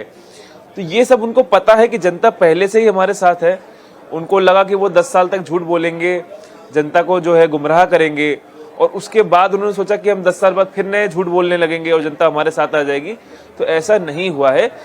फिर उनको इतना डर बढ़ गया अरविंद केजरीवाल जी और उनकी पार्टी को कि उन्होंने इतना झूठ फैलाने की कोशिश की कि बीजेपी के लोग हमको मार रहे हैं। फिर उन्होंने बोला यमुना को जहरीला कर दिया गया है। मतलब उन्होंने साम दाम दंड भेद करके इतना गिर गए, उन्होंने सब जितना भी नीचे जा सकते थे वो जा गए। लेकिन मजबूत संदेश जनता ने दिया है। वो संदेश ये है कि हमें डबल इंजन की सरकार चाहिए, हमें बिना इंजन की वैगनआर नहीं चाहिए। कट्टर बेईमान पापी आपके कन्वीनर अरविंद केजरीवाल की आंखें खोलने का काम जनता ने किया है। और ये ईवीएम पे ठीकरा फोड़ना, पुलिस को बुरा बुलाना, इलेक्शन कमीशन ऑफ इंडिया को बुरा बोलना, जनता को भी गाली दे देना, इस तरह की नकारात्मक राजनीति का अंत हो रहा है। और हमें आशा है जब परिणाम आएंगे भारतीय जनता पार्टी की जीत होगी और भारतीय जनता पार्टी जनता की सेवा करने के लिए तत्पर है। उनके सारे बड़े नेता पीछे चले अरविंद। तो भारतीय जनता पार्टी नेता गौरव भाटिया को आप सुन रहे थे। उपाध्याय जी, अगर आप अनम्यूट कर सके तो अनम्यूट करें और अपनी बात रखें। मेरा प्रश्न वही है, बीजेपी तो अब इसको जीत की तरह स्वीकार कर रही है, क्या आपने हार की तरह स्वीकार किया अभी तक, या उम्मीदें बरकरार हैं? बिल्कुल उम्मीदें बरकरार हैं और बहुत सारे आप पिछले चुनाव में जाएंगे तो ये ट्रेंड बदलता है। जो पहले आगे चल रहा होता है वो पीछे चलता है और निश्चित रूप से दिल्ली में आम आदमी पार्टी की सरकार बनेगी। आप अभी आधा घंटा पहले ही चल रहा था कि अरविंद केजरीवाल जी पीछे चल रहे हैं, मनीष सिसोदिया जी पीछे चल रहे हैं, अब वो दोनों आगे चल रहे हैं। आप देखेंगे धीरे धीरे आम आदमी पार्टी सरकार बनाने को अग्रसर होगी और निश्चित रूप से आम आदमी पार्टी की सरकार दिल्ली में बनेगी। आम आदमी पार्टी की सरकार बनेगी, ये थोड़ा सा आप रुझानों को देख के, क्योंकि इतना ड्रास्टिक चेंज आ जाएगा कि 42-27 का जो डिफरेंस है वो बदल जाए। खैर मैं इस पर नहीं जाता, मैं जानता हूं कि जब तक ये रुझान नतीजों में नहीं बदलते आपका ये जवाब बिल्कुल वैलिड माना जाएगा, इस पर कोई प्रश्न भी नहीं खड़ा किया जा सकता। लेकिन मुझे फिर भी ये बताएं कि आम आदमी पार्टी को जिस तरह के प्रदर्शन की उम्मीद थी वो तो कम से कम नहीं दिखाई पड़ रहा है। 60-70 और आपको लग रहा था कि आप पिछले प्रदर्शन को दोहराएंगे, वो तो कहीं नहीं दिखाई पड़ रहा। हाँ, ये 10 साल 11 साल के शासन के बाद जरूर थोड़ी एंटी इनकम्बेंसी आती है और जिस तरीके से आम आदमी पार्टी ने 2015 में 67 सीट जीती, 2020 में 62 सीट जीती, ये जस्ट लाइक वैसे ही है कि जब सचिन तेंदुलकर और विराट कोहली उतरते हैं तो उनसे हर बार शतक मारने की उम्मीद की जाती है। लेकिन हम अपनी टीम को जिता के ले जाएंगे और दिल्ली की जनता पर आम आदमी पार्टी को बहुत भरोसा है। भरोसा इसलिए भी है कि 75 साल बीतने के बाद भी देश की जनता और दिल्ली की जनता अपने मूलभूत अधिकारों से वंचित रही है। जिस देश में शिक्षा फ्री ना हो, जिस देश में चिकित्सा फ्री ना हो, दिल्ली में भारतीय जनता पार्टी की सरकार बन रही है। मोदी के गारंटी की जीत है, हर जगह मोदी मोदी हो रहा है, पूरे देश में हो रहा है। अरविंद केजरीवाल का जो ढोंग था वो 11 साल में लोगों ने पहचान लिया कि वो आम आदमी कभी नहीं थे, इनकम टैक्स कमिश्नर थे, आम आदमी का भेष बना के आए थे और उसको पूरी तरह भारतीय जनता पार्टी ने एक्सपोज किया। भारतीय जनता पार्टी दिल्ली में बहुत भारी बहुमत से सरकार बनाने जा रही है। सर, एग्जिट पोल में 42 प्लस फिगर्स दिए गए थे, क्या लगता है इसका जो नंबर है ये क्रॉस हो पाएंगे? नहीं, हम तो 50 तक पहुंचेंगे ऐसा उम्मीद है। शहनवाज हुसैन को आप सुन रहे थे, नई दिल्ली सीट की जो बात कर रहे थे उपाध्याय जी, वो मैं आपको अपडेट दे दूं। 254 वोटों से अरविंद केजरीवाल अभी आगे हुए हैं प्रवेश साहिब सिंह वर्मा से। 4679 वोटों की गिनती अभी तक अरविंद केजरीवाल के लिए हुई है और 4425 प्रवेश साहिब सिंह वर्मा। संदीप दीक्षित तो कहीं रेस में है नहीं, 742 वोट उनको अभी तक मिले हैं और बाकी फिर कई सारे उम्मीदवार हैं, उसमें बहुजन समाज पार्टी भी है, इंडिपेंडेंट भी हैं, तो ये उतनी दौड़ में नहीं है। प्रवेश साहिब सिंह वर्मा और अरविंद केजरीवाल, इन दोनों के बीच में कड़ा मुकाबला चल रहा है। 254 वोटों की लीड फिलहाल अरविंद केजरीवाल ने बना ली है और ये थोड़ा सा, क्योंकि उपाध्याय जी की बातों से और अभी उनसे पहले आम आदमी पार्टी के जितने प्रवक्ता रहे, ऐसा लगता है कि थोड़ी राहत की सांस ले रहे हैं कि अरविंद केजरीवाल और आतिशी तो कम से कम अपनी सीट को जीतें। हालांकि उनका ये भी कहना है कि अभी ये रुझान है और हमें लगता है, उम्मीद है कि ये चीज़ें बदलेंगी। पर कुल मिलाकर अभी जिस तरह की कांटे की टक्कर दिखाई दे रही है, इसके बाद में वो जो अनफेयर इलेक्शन या ईवीएम के बारे में कई बातें कहना, ये सारी चीज़ें, मुझे लगता है इस पर तो विराम लगेगा। डॉक्टर संजय, आप क्या कहते हैं? बिल्कुल, देखिए, जनता के मैंडेट के सामने आरोप के लिए तो पार्टियां स्वतंत्र होती है, लोकतंत्र में आरोप लगाइए, लेकिन आरोप लगाने से जनता इस चीज को समझती है कि ये आरोप सच्चे हैं, ये आरोप झूठे हैं, वो जनता समझ जाती है। मैं मानता हूं कि अगर जनता के बीच में जो उनकी चुनौतियां थी, जो उनकी जरूरतें थी, जो उनकी समस्याएं थी, अगर उसको आप एड्रेस न करके बार बार केवल आप अपने संवाद से चाहेंगे कि हम उनको कनेक्ट कर लें अपने साथ, तो जनता इस चीज को समझती है। मैंने कहा ना कि जो मिडिल क्लास दिल्ली का है, वो मिडिल क्लास दिल्ली इस बात को समझ रहा था। जो वहां की झुग्गी बस्तियां हैं, भारतीय जनता पार्टी ने उनको टास्क दिया कि आप जाइए वहां और जा करके पूछिए कि क्या वो वही हैं। एक बड़ी चुनौती थी भारतीय जनता पार्टी के सामने, जो कहा जा रहा था कि झुग्गी बस्तियों को हटा दिया जाएगा, उनको विस्थापित कर दिया जाएगा। भारतीय जनता पार्टी के बड़े नेता को ग्राउंड पर उतार करके कहा गया कि जाकर के उनको आप आश्वस्त कीजिए कि नहीं, उनकी झुग्गी बस्तियों को नहीं उजाड़ा जाएगा, नहीं हटाया जाएगा। तो इस तरह से जो चुनौतियां थी, अरविंद केजरीवाल केवल ठीकरा फोड़ते रहे कि भारतीय जनता पार्टी ऐसे नहीं करने दे रही है, ये जो एलजी है वो नहीं करने दे रहे हैं, और फिर अपने खुद फंसते चली गई। वो शराब घोटाले का जो आरोप इन पर लगा, उसमें ये जाकर के अपने को बहुत साबित नहीं कर पाए कि इस आरोप में कितने दम है। गोवा में जो फंडिंग की, लेकिन वो दिल्ली नहीं जीत पाए, तो उनकी एक आखिरी इच्छा रहेगी, शायद राजनीति में होती है, कि मेरे होते हुए दिल्ली में जीतना चाहिए। तो किसी भी हद तक जाकर दिल्ली में जीत हासिल करने की कोशिश हो रही। अब तक पूरा निर्णय आया नहीं है, कांटे की टक्कर है। अगर कांग्रेस पार्टी और आपका मनोमिलन होता तो अच्छी बात रहती। अभी उमर अब्दुल्ला ने संदर्भ दिया है, नहीं लड़ते तो नतीजा नहीं, उन्होंने ये कहा है अब और लड़ो और एक दूसरे को समाप्त करो। मैंने भी, हम पहले दिन से हम यही कहते थे कि अगर आप और कांग्रेस दोनों का जो राजनीतिक प्रतिद्वंदी है, मैं शत्रु नहीं कहूँगा, वो भारतीय जनता पार्टी है। हमको भारतीय जनता पार्टी की हराने के लिए, सत्ता से दूर करने के लिए आप भी लड़ती है, कांग्रेस भी लड़ती है। तो आप संजय राउत का अंदाज जानते ही हैं। उनका ये कहना है कि किसी हालत में जीतना था तो जीत रहे हैं, मतलब इशारों में बोल देते हैं, लेकिन बड़ा कड़ा मुकाबला है। और उपाध्याय जी, आप कालकाजी सीट का कह रहे थे, तो मैं वो भी अपडेट कर दूं, क्योंकि वो जानकारी आपके पास ठीक नहीं है। ये बात सही है कि अरविंद केजरीवाल 257 वोटों से अभी आगे हुए हैं प्रवेश वर्मा से, लेकिन आतिशी करीब 1149 वोटों से लगातार पीछे हैं रमेश बिधूड़ी से, जो कि कालकाजी सीट है।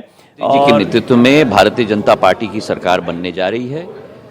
जो आम आदमी पार्टी और कांग्रेस पार्टी ने दिल्ली का सत्यानाश किया था, प्रधानमंत्री जी के विश्वास में पूर्ण रूप से दिल्ली की जनता खड़े होकर आशीर्वाद प्रदान किया है। और अब थोड़े घंटे वेट कर लीजिए, पूर्ण नतीजा निकलेगा।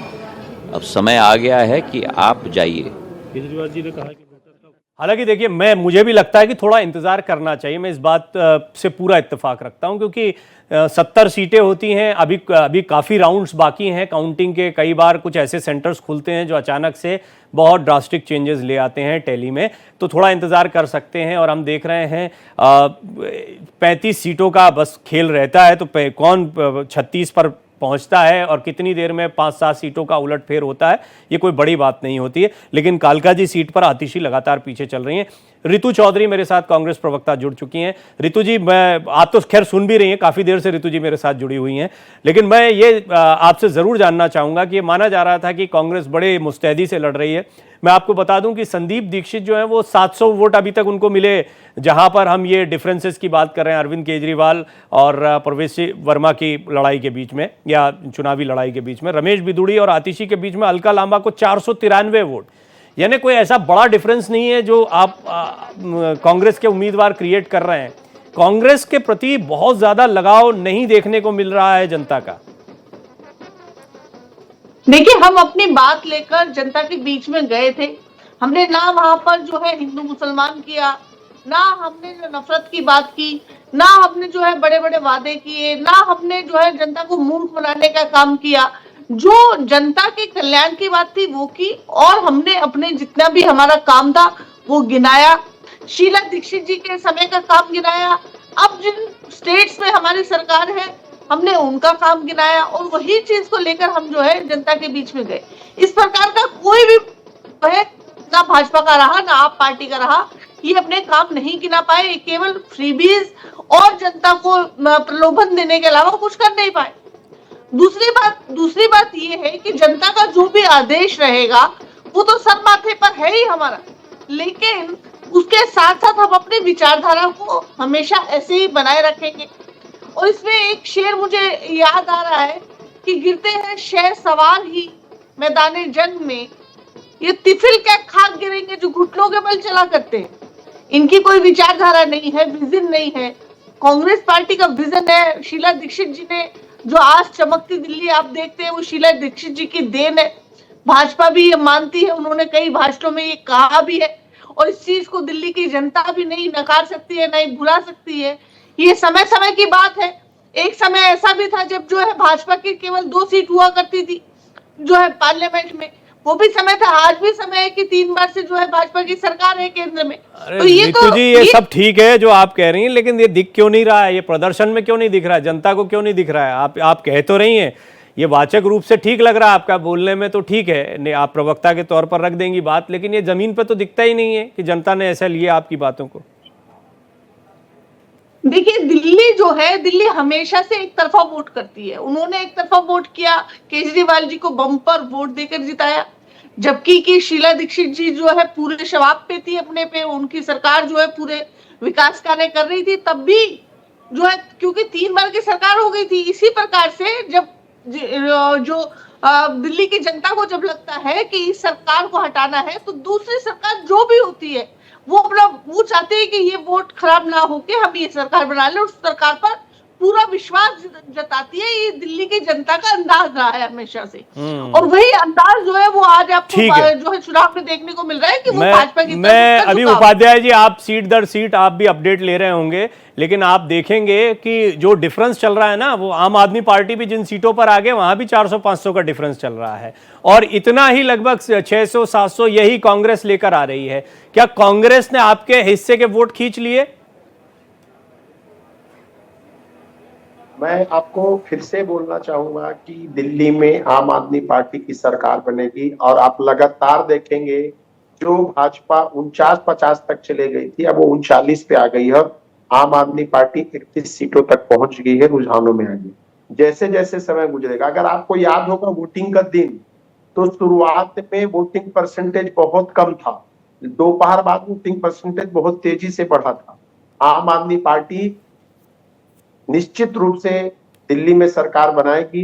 और जहां तक कांग्रेस की बात है, तो कांग्रेस हम तो डूबेंगे सनम तुमको भी ले डूबे के लाइन पे चली थी, लेकिन उनका ये मंसूबा कभी कामयाब नहीं हो पाएगा, और आम आदमी पार्टी की सरकार दिल्ली में बनेगी, और ये तय है कि दिल्ली में सरकार बनेगी। आप समय आने दीजिए, ज्यादा देर की बात नहीं। हम तो डूबेंगे सनम तुमको भी ले डूबेंगे, ठीक कहा आपने। तो सनम आप थे नहीं थे ये मैं जानूं, उससे पहले आपने अपने आंकड़े बताए। मैं इलेक्शन कमीशन का ऑफिशियल आंकड़ा भी रख देता हूं, तमाम जगह टैली आप देख रहे हैं, 42 और 27। अब ये इलेक्शन कमीशन ने ये रुझान, ये लीडिंग जो सीट्स हैं, इनके बारे में जानकारी देना शुरू कर दी है। 42 भारतीय जनता पार्टी, 27 आम आदमी पार्टी। हालांकि ठीक है, मैं उपाध्याय जी की इस बात से इत्तेफाक रखता हूं, कई सीटें अभी राउंड्स बाकी होते हैं, और कई सीटों पर डिफरेंस जो होता है वो 500, 700, 400 इतना डिफरेंस चलता है। इसमें बदलाव हो सकते हैं। अब कितने बड़े बदलाव होंगे, उनका दावा है कि हाँ, ये भी बात सही है कि 27 से 36 जाने में 10 सीटों के डिफरेंस की फर्क होता है, और यहाँ भी 42 से 50 जो बीजेपी का जाना उसमें भी 7-8 का डिफरेंस होता है।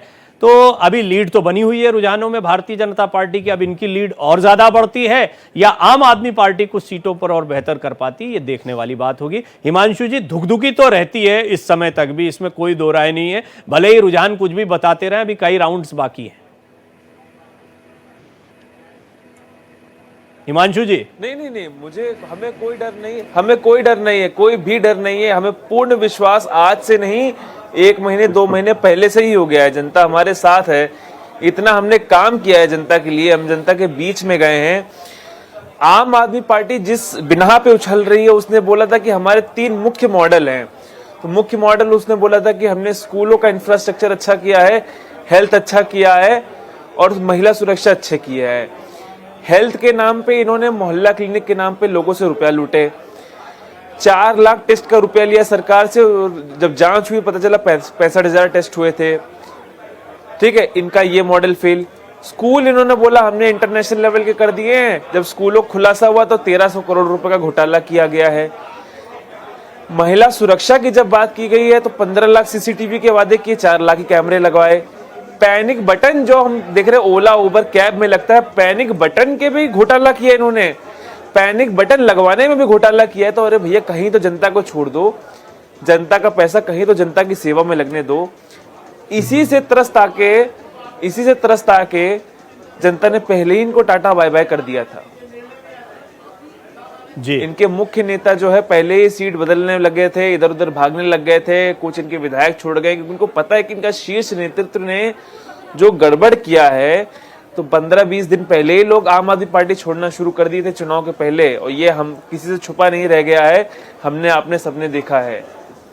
देखिए अब जैसे बवाना की बात लेते हैं, बवाना एक जहाँ पे 4 राउंड हो गए। मैं थोड़ा ऐसी सीटों को समझता हूँ जहाँ रविंद्र इंद्रज सिंह जो है भारतीय जनता पार्टी से हैं और जय भगवान उपकार जो है आम आदमी पार्टी से, लेकिन यहाँ सुरेंद्र कुमार जो कांग्रेस के हैं उन्होंने भी 6141 वोट लिए हैं। अब ये डिफरेंस जो है, और 7618 जो हैं वो आम आदमी पार्टी के हैं, और 14420 का डिफरेंस चल रहा है ना, 22038 ले चुके हैं। ये मैं इसलिए बता रहा हूँ एक सीट कि आप देखिए कि कांग्रेस ने कितना, मतलब उनको तो कुछ नहीं मिला, लेकिन सचमुच में एक बड़ी परेशानी कई सीटों पर खड़ी कर दी है। तो रितु जी, आपका मकसद क्या था? आपका मकसद खुद जीतना था या आम आदमी पार्टी को हराना था? देखिए, हमने पूरी ईमानदारी से चुनाव लड़ा है। हमारा मकसद दोनों पार्टियों के खिलाफ हम चुनाव लड़े हैं। ऐसा बिल्कुल नहीं है कि हम आम आदमी पार्टी को केवल हराने के लिए चुनाव लड़े। हाँ, ये बात जरूर है कि आम आदमी पार्टी ने जो हमारा वोट बैंक पर डाका डाला था, वो वोट बैंक हमें जो है वापस मिला कई सीटों पर, और उसकी वजह से इनको जो है काफी नुकसान हुआ, इसमें कोई दो राय नहीं है।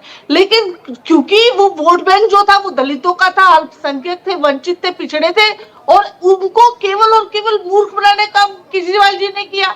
और उस वर्ग को ठीक है, पर आप आते तो बात होती, आप मिलकर आते, आप सरकार बनाने में रहते, ये तो इसका फायदा तो बीजेपी को मिल गया ना। ये क्या आप चाहते थे? आप ये तो नहीं चाहेंगे कि आपके लड़ने का फायदा, नुकसान इनको बेशक हो आम आदमी पार्टी को, लेकिन भारतीय जनता पार्टी आ जाए, ये तो नहीं चाह रहे होंगे ना आप? देखिए, जनता का जो आदेश रहता है वो सर्वोपरि रहता है। अगर जनता ने बीजेपी पर अपनी आस्था जताई है तो बिल्कुल हम जनता के साथ हैं, और इसमें ये बीजेपी को भी ये साबित करना चाहिए, क्योंकि 3 बार से जो है केजरीवाल तो नहीं कर पाए। हम जनता का नुकसान तो नहीं चाहेंगे, हम ये तो नहीं चाहेंगे कि जनता जो है जहरीला पानी पिए और इनके भ्रष्टाचार। ठीक है, चलिए मैं समझ गया। ये तो एक आप लोगों से बाद में भी बात होगी, लेकिन डॉक्टर संजय, ये जश्न की तस्वीरें आने लगी भारतीय जनता पार्टी खेमे से, फिर भी मुझे लगता है कि थोड़ा इंतजार करना चाहिए। मैं इस बात का इससे इत्तेफाक रखता हूं, लेकिन जो अभी इलेक्शन कमीशन ने भी अपडेट रुझानों का किया है, और जितना मैं डिटेलिंग में जाकर देखता हूं और डिफरेंसेस को देखता हूं, तो भारतीय जनता पार्टी ने ठीक ठाक लीड बना रखी है। बेशक अभी कई जगहों पर 4 राउंड हुए हैं और 22-22 राउंड की काउंटिंग होती है, कई जगहों पर 2 ही राउंड हुए हैं, 25-25 राउंड की काउंटिंग जिन जगहों पर, जैसे मुंडका की सीट है जिसके बारे में मैं बात कर रहा था, तो बड़ा डिफरेंस आता है जब अलग अलग राउंड्स की काउंटिंग होती है, और उसके बाद में कई बार डिफरेंस बढ़ता भी है, कई बार पट भी जाता है, क्योंकि जैसे 2030 का मुंडका में डिफरेंस चल रहा है, और इसमें देखना होगा कि क्या होता है। ऐसा कई सीटों का मामला है। तो डॉक्टर संजय, आपको लगता है कि अभी और इंतजार, या इस समय के रुझान के बाद में आप 2-3 राउंड के बाद में ही हमको इस पर विचार कर लेना चाहिए कि नहीं, ये ठीक ठाक लीड बना ली बीजेपी? नहीं, थोड़ा और इंतजार करनी चाहिए, क्योंकि देखिए होता क्या है कि कार्यकर्ता अति उत्साह में आ जाते हैं। और एक उदाहरण मैं बताता हूँ, 2015 में बिहार में इसी तरह से कुछ राउंड के बाद फटाके छूटने लगे थे और तस्वीरें आने लगी थी, लोग उत्साहित होकर के नाच रहे थे, और परिणाम फिर महागठबंधन के हिस्से में चली गई थी। ये बिहार में मैंने देखा है 2015 में। तो ऐसा कुछ नहीं है कि अभी आप, चूंकि कई राउंड होते हैं और वो डिपेंड करता है कि वो कौन सा बूथ का परिणाम आ रहा है। हो सकता है कि जहां पर भाजपा के वोटर अधिक होंगे वही बूथ की गिनती शुरू हो गई होगी, तो राउंड में पता चलता है। थोड़ा और इंतजार करने की जरूरत है, और इंतजार करने के बाद चीजें स्पष्ट होगी कि हाँ। लेकिन इतनी बात जरूर है कि जिस तरह से भाजपा शुरू से बढ़त बनाए हुए है, भाजपा को एज मिलते हुए तो दिख रहा है, इतनी बातें तो स्पष्ट है। आम आदमी पार्टी ठीक है, वो तर्क जो भी दे लें, लेकिन लगता है कि उनको एज नहीं मिल रहा है। और इन्हीं के जो गठबंधन, कल तक तो इंडिया गठबंधन के ही लोग जो थे, जो उमर अब्दुल्ला का जो बयान आया कि भाई और लड़िए आपस में, संजय राउत भी करीब करीब वही बात दोहरा रहे थे, बाकी लोग वही कह रहे हैं, तो आपस में लड़ने का तो घाटा दिख रहा है, साफ साफ दिख रहा है। कांग्रेस कितना इनको नुकसान कर पाई या कांग्रेस अपनी जमीन बना पाई, इसकी समीक्षा तो बाद में होगी, लेकिन तत्काल कांग्रेस मजबूती के साथ अगर आम आदमी पार्टी के साथ खड़ी रहती, सीटों का बंटवारे का एक गणित तय होता, तो शायद आम आदमी पार्टी हारती भी तो इतने मार्जिन से या इतने सीटों से नहीं हारती, जो मैं समझ रहा हूं। मुझे लगता है थोड़ा और इंतजार हम लोग कर लें, 4-5 राउंड और अगर आ जाए तब स्थिति और स्पष्ट हो जाएगी। या फिर और इसके देखिए, बाद मैं हमको मुझे ऐसा करना- लगता है डॉक्टर संजय, जैसे एक उदाहरण और, मैंने जैसे अभी मुंडका का उदाहरण रखा था, मंगोलपुरी को लीजिए आप, 4 राउंड यहां पर हो चुके हैं और 2-4 राउंड का इंतजार किया जा सकता है, लेकिन यहां पर 7,630 वोटों की बढ़त भारतीय जनता पार्टी प्रत्याशी राजकुमार चौहान की दिखाई पड़ती है आम आदमी पार्टी के धर्म रक्षक इलियास राकेश जाटव से। और इसमें इंडियन नेशनल कांग्रेस के जो प्रत्याशी हैं हनुमान सहाय, उनको, या हनुमान चौहान भी उनका नाम है, 1092 वोट उन्होंने लिए हैं। तो यहाँ पर इस तरह की लीड बन जाएगी, 10-1000, 8-1000 से कोई लीड बनाए हुए, तो वो बड़ी कन्विंसिंग लीड हो जाती है। मैंने ये देखा अभी तक जितना एनालाइज किया, जब आप बोल रहे थे, जहां भी 3, 4 या 5 राउंड की काउंटिंग हो चुकी है, वहां पर भारतीय जनता पार्टी की लीड ज्यादा दिखाई देती है, यानी और ज्यादा बड़े डिफरेंस से लीड दिखाई देती है। तो यह भी हो सकता है कि जो उम्मीद आम आदमी पार्टी लगाए हुआ है, उसके विपरीत आम आदमी पार्टी की कई सीटों पर जहां पर वो आगे चल रहे हैं, जहां 200, 400, 500 का डिफरेंस चल रहा है, वो उलट चली जाए। और कुछ जगह यह भी हो सकता है कि जहां पर डिफरेंस भारतीय जनता पार्टी के प्रत्याशी का कम है, वहां पर आम आदमी पार्टी के प्रत्याशी आगे हो जाए। लेकिन कमोबेश जिन सीटों पर 10,000 या इसके आसपास की लीड आ जाती है, 7-8 हज़ार की भी लीड एक अच्छी लीड मानी जाती है, वहां पर फिर यह माना जाता है कि यह रुझान उस प्रत्याशी के पक्ष में ज्यादा जाता दिखाई दे रहा है। फिर भी वो रुझान ही होता है, क्योंकि कई राउंड्स बाकी होते हैं। तो अब देखना बड़ा दिलचस्प होगा। फिलहाल इलेक्शन कमीशन ने भी जो आंकड़े अपडेट कर दिए हैं, उसमें भारतीय जनता पार्टी बहुत मजबूत स्थिति में दिखाई दे रही है। उपाध्याय जी, मैं इस पर तो नहीं जाऊंगा कि आपने बोल ही दिया है कि आप इंतजार करेंगे, हम 1 बजे तक, क्या हम शाम 4 बजे तक इंतजार करेंगे, इसमें कोई परेशानी नहीं है। लेकिन फिर भी मुझे बताएं कि, क्योंकि आपसे हमारी बातचीत अभी हो पाएगी, फिर आपको किसी चैनल पर बैठना होगा, तो मुझे ये जरूर बताएं कि अगर अपेक्षित नतीजे नहीं आते हैं तो इसको आप कितने बड़े दिल के साथ स्वीकार करेंगे, क्योंकि लड़ाई को तो आप बड़ा क्लोजली मॉनिटर कर रहे हैं, लेकिन जब नतीजा आता है तो फिर आप लोगों के बयान बहुत अलग हो जाते हैं। जैसे कि संजय राउत अभी कह रहे थे किसी हालत में इनको जीतना था, इसलिए कुछ भी करके जीत रहे हैं। देखिए, जो होना नहीं है उस पर मैं बात नहीं करना चाहूंगा। हमारी सरकार बनेगी, ये तय है, और हम धीरे धीरे आगे बढ़ रहे हैं। लेकिन एक चीज जरूर है कि बीजेपी ने अपने वोटिंग परसेंटेज को गेन किया है, कुछ हद तक कांग्रेस ने भी अपने वोटिंग परसेंटेज को गेन किया है। तो जो आपकी अपेक्षा आम आदमी पार्टी से थी 2015-2020 वाला, कि शुरू से एक तरफा आगे 50 सीट पे आगे, 60 सीट पे आगे, 62 सीट पे आगे, उस तरीके का परफॉर्मेंस हम नहीं कर पा रहे हैं। इसलिए ऐसा लग रहा है कि आम आदमी पार्टी की सरकार नहीं बनेगी, आम आदमी पार्टी पीछे चलेगी। लेकिन आम आदमी पार्टी धीरे धीरे सरकार बनाने को अग्रसर है। हमारी सीटें बढ़ेंगी और हम सरकार बनाएंगे, और जरूर बनाएंगे। जी हाँ, मैं बता दूं, भारतीय जनता पार्टी जिन सीटों पर आगे, उनमें नरेला है, बादली है, रिठाला है, बवाना है, मुंडका है, नांगलोई जाट है, मंगोलपुरी है, रोहिणी है, शालीमार बाग है, शकूर बस्ती है। तो ये तमाम सीटें हैं जहां पर भारतीय जनता पार्टी आगे चल रही है। कुछ सीटें हैं जहां पर हम देख रहे हैं कांटे की टक्कर है आम आदमी पार्टी और बीजेपी के बीच में, जैसे बुराड़ी है, तिमारपुर है, आदर्श नगर है, किरारी है, सुल्तानपुर माजरा है, वजीरपुर है, सदर बाज़ार है, चांदनी चौक है। यहाँ भी बड़ा दिलचस्प मुकाबला आपको देखने को मिल सकता है। हालांकि चांदनी चौक में आम आदमी पार्टी की स्थिति काफ़ी मजबूत हुई है, 11,584 वोटों से जो आम आदमी पार्टी के प्रत्याशी हैं वो लीड कर रहे हैं। और कांग्रेस के साथ में दूसरे नंबर पर यहाँ पर लड़ाई चल रही, भारतीय जनता पार्टी तीसरे नंबर पर। तो ऐसी भी सीट्स हैं, ये भी मुकाबला रहेगा। अब इस मुकाबले में तो हम मानते हैं कि बहुत बड़ा उलटफेर नहीं होगा, लेकिन ज़्यादातर सीटों पर यही स्थिति आपको बीजेपी के लिए दिखाई देगी कि बीजेपी जहाँ टॉप पर है वहाँ पर अब लीड काफ़ी बढ़ाती जा रही है। तो हिमांशु जी, आप लोगों के यहाँ पे जो जश्न के माहौल कई जगह पर देखने को मिल रहे हैं, उसको लेकर कुछ दिशा निर्देश है कि भैया थम के चलना, हरियाणा जैसा ना हो जाए। 2015 का तो डॉक्टर संजय बता रहे थे, लेकिन हमने तो अभी हाल ही में देखा हरियाणा में कांग्रेस के वॉर रूम में बिल्कुल तालियां वालियां बज गई और उसके बाद में वही जो है वायरल होता रहा दिन भर। उसको लेकर बड़ी ही एक तरह से स्थिति ऐसी हो गई थी कि क्या ही कहा जाए, कांग्रेस के लिए बड़ी परेशानी का सबब हो गया, फिर कई बयान देने पड़े। तो आप लोगों ने कोई सतर्कता बरती है जश्न मनाने को लेकर? देखिए, जश्न तो हम नहीं मना रहे हैं। मैं आप भी देख रहे हैं, हम लोग यहाँ बैठे हुए हैं, सब लोग काम कर रहे हैं, आज ही मेहनत कर रहे हैं।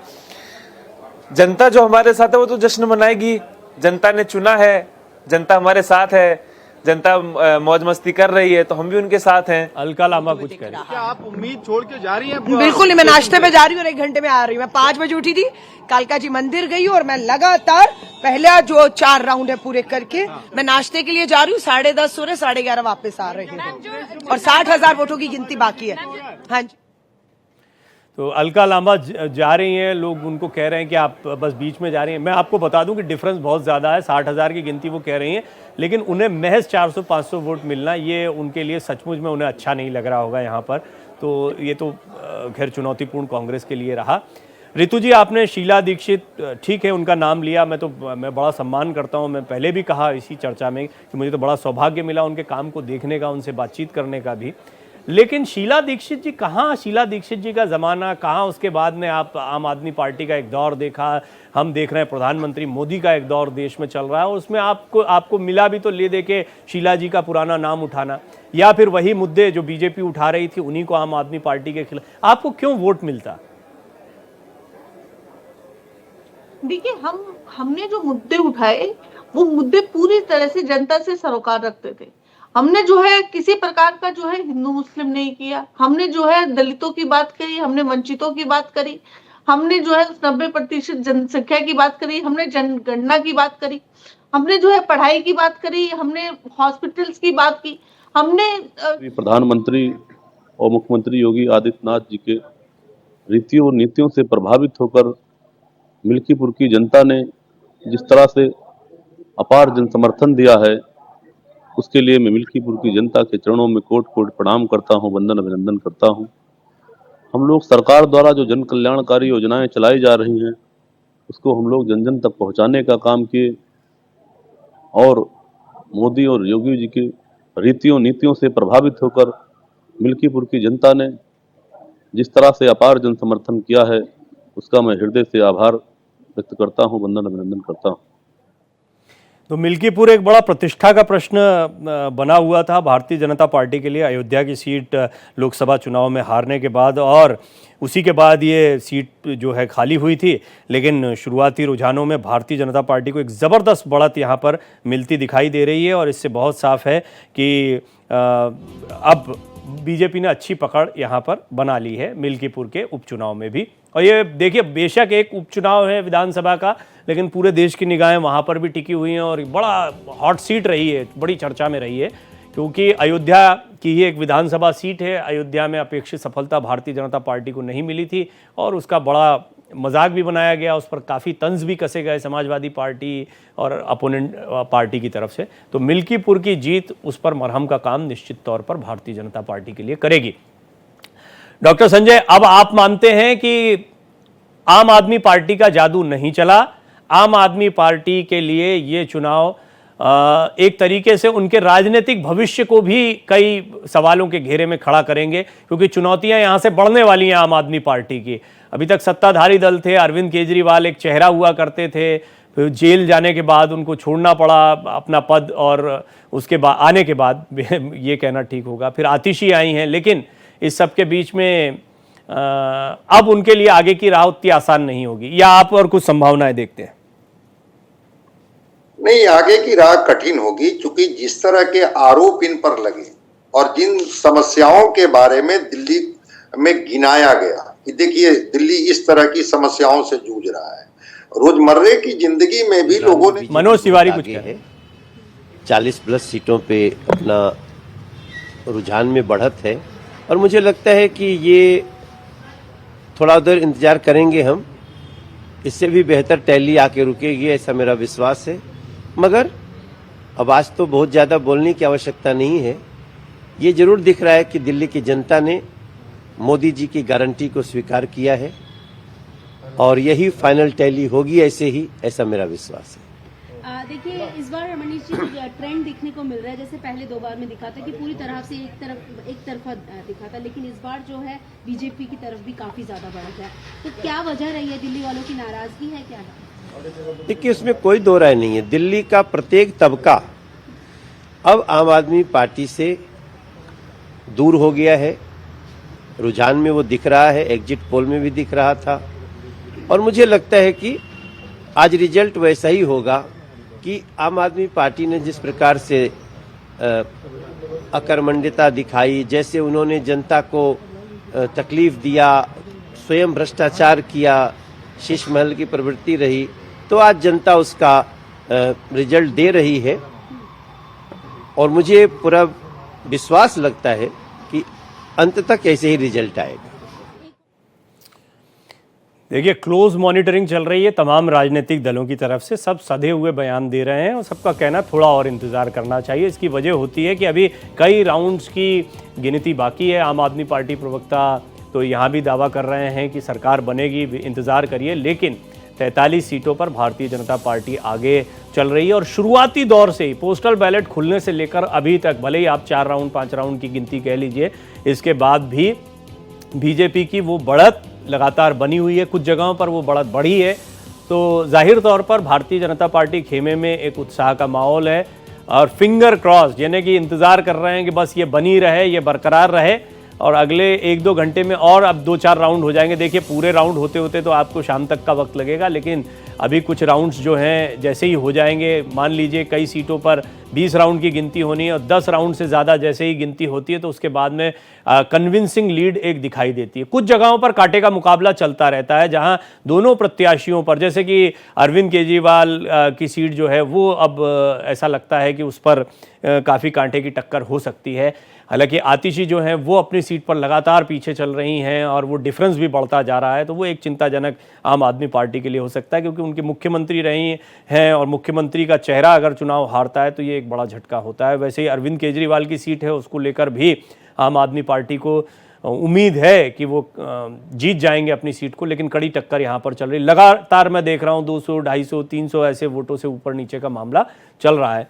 उपाध्याय जी, आप लगातार अपडेट ले रहे होंगे, लेकिन क्या आपको लगता है कि बड़े चेहरे अगर अपना चुनाव हार गए तो ये थोड़ा सा और परेशानी का सबब? प्रियंका कुछ कहे। BJP and what you say? BJP clear victory, 15 seats. I haven't seen the results. Just light.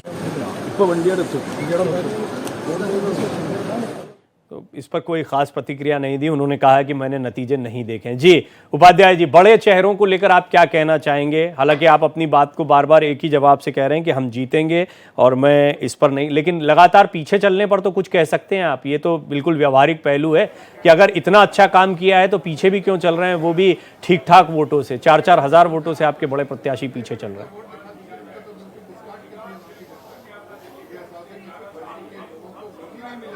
आगे चल रहे हैं। आपकी बात से मैं सहमत हूं कि पीछे जो बड़े चेहरे चल रहे हैं, लेकिन गौर करने वाली बात यह है कि अभी कई दौर की गणना बाकी है और कई बूथ ऐसे होते हैं जो प्रो बीजेपी हो सकते हैं, प्रो कांग्रेस हो सकते हैं, प्रो आप हो सकते हैं। गिनती किन बूथों की हुई है इसकी जानकारी हम तक नहीं है, लेकिन मेरा ये विश्वास है कि आम आदमी पार्टी बहुत अच्छा प्रदर्शन करेगी और आम आदमी पार्टी की सरकार बनेगी। अच्छा, मुझे ये अवश्य बताएं आप कि क्या आपको लगता है कि भारतीय जनता पार्टी और कांग्रेस, आपने कहा भी हालांकि कि अपना अपना वोटिंग परसेंटेज इन्होंने बढ़ाया है, लेकिन आम आदमी पार्टी से विमुख भी हुई है दिल्ली की जनता, और आम आदमी पार्टी के दफ्तर में भी मैं तो देख रहा हूं कि ढोल मंजीरे बज रहे हैं। ये भी एक अच्छा साइन है। ये कार्यकर्ता हैं या ये एक, इसको क्या कहेंगे आप? वहां पर जश्न का एक माहौल देखने को मिल रहा है आपके कार्यालय से भी। मैं जो विश्वास मेरा है वही विश्वास हमारे कार्यकर्ताओं का है, वही विश्वास हमारे नेताओं का है।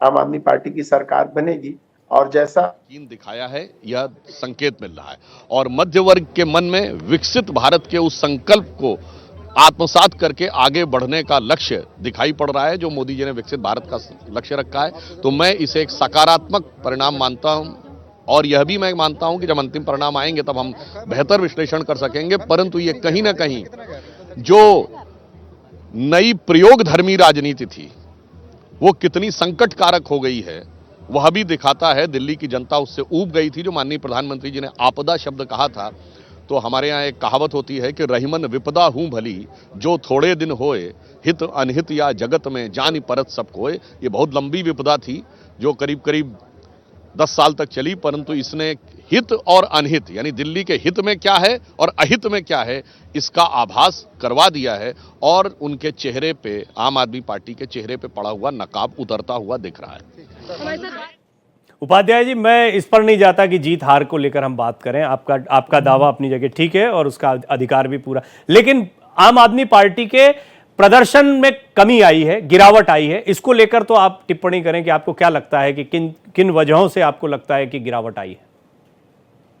देखिए, आप इस चीज को समझने का कोशिश करिए कि जब किसी की सरकार लगातार 10 साल 11 साल रहती है तो एंटी इनकम्बेंसी आती है। और जिन शब्दों का प्रयोग अभी भाजपा प्रवक्ता कर रहे थे, इसका मतलब जहां पे बीजेपी ने 10 साल या 15 साल राज किया और वहां पे उनकी सरकार गिरी और दूसरे की सरकार आई, मतलब इनका भी मुखौटा गिरा। आप किसी के ऊपर आरोप लगाने के पहले सोचते भी नहीं है कि आप बोल क्या रहे। इनके पहले 2015 में भी मोदी जी का ही चेहरा था, तब वो हाथ का ठीकरा मोदी जी पे नहीं फोड़े। 2020 में भी चेहरा मोदी जी का था, तब भी हाथ का ठीकरा मोदी जी पे नहीं फोड़े, क्योंकि इन लोग अपने नेताओं से सच बोलने की हिम्मत नहीं करते।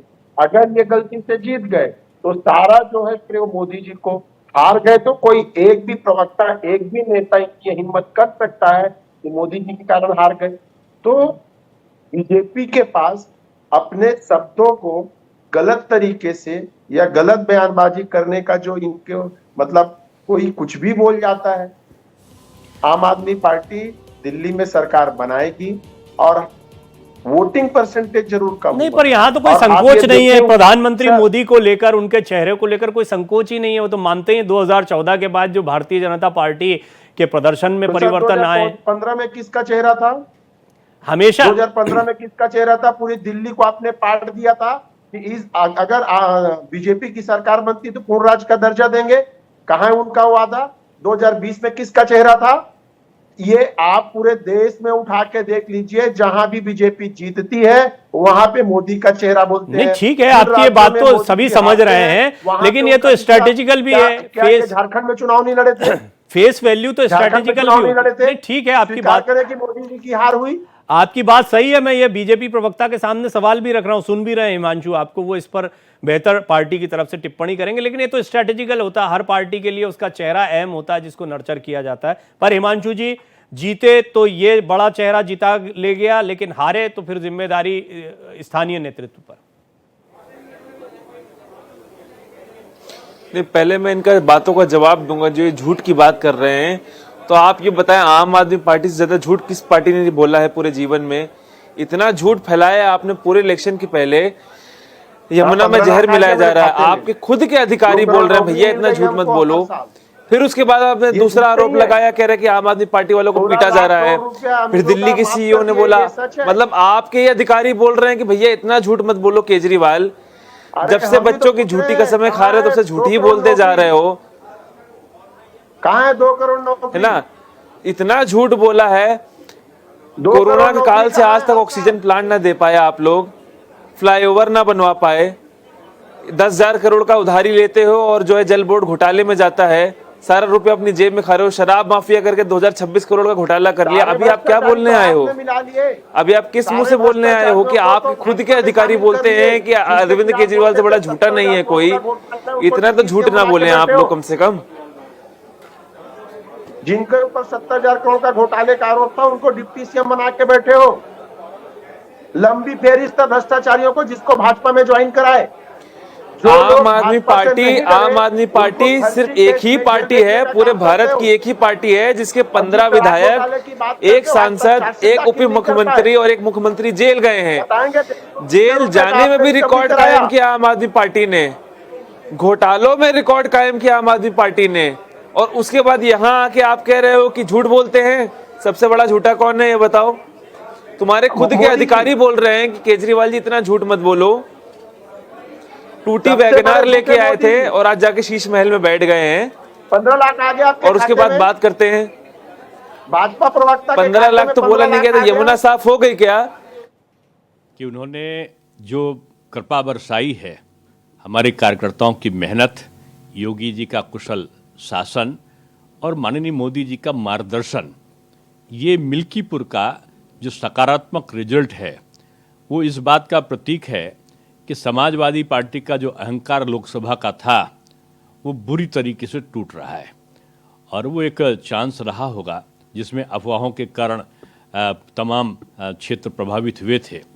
अब मिल्कीपुर ने जो वास्तविक कार्य है राम राज्य स्थापित करने का बीजेपी का, उसको स्वीकार किया है।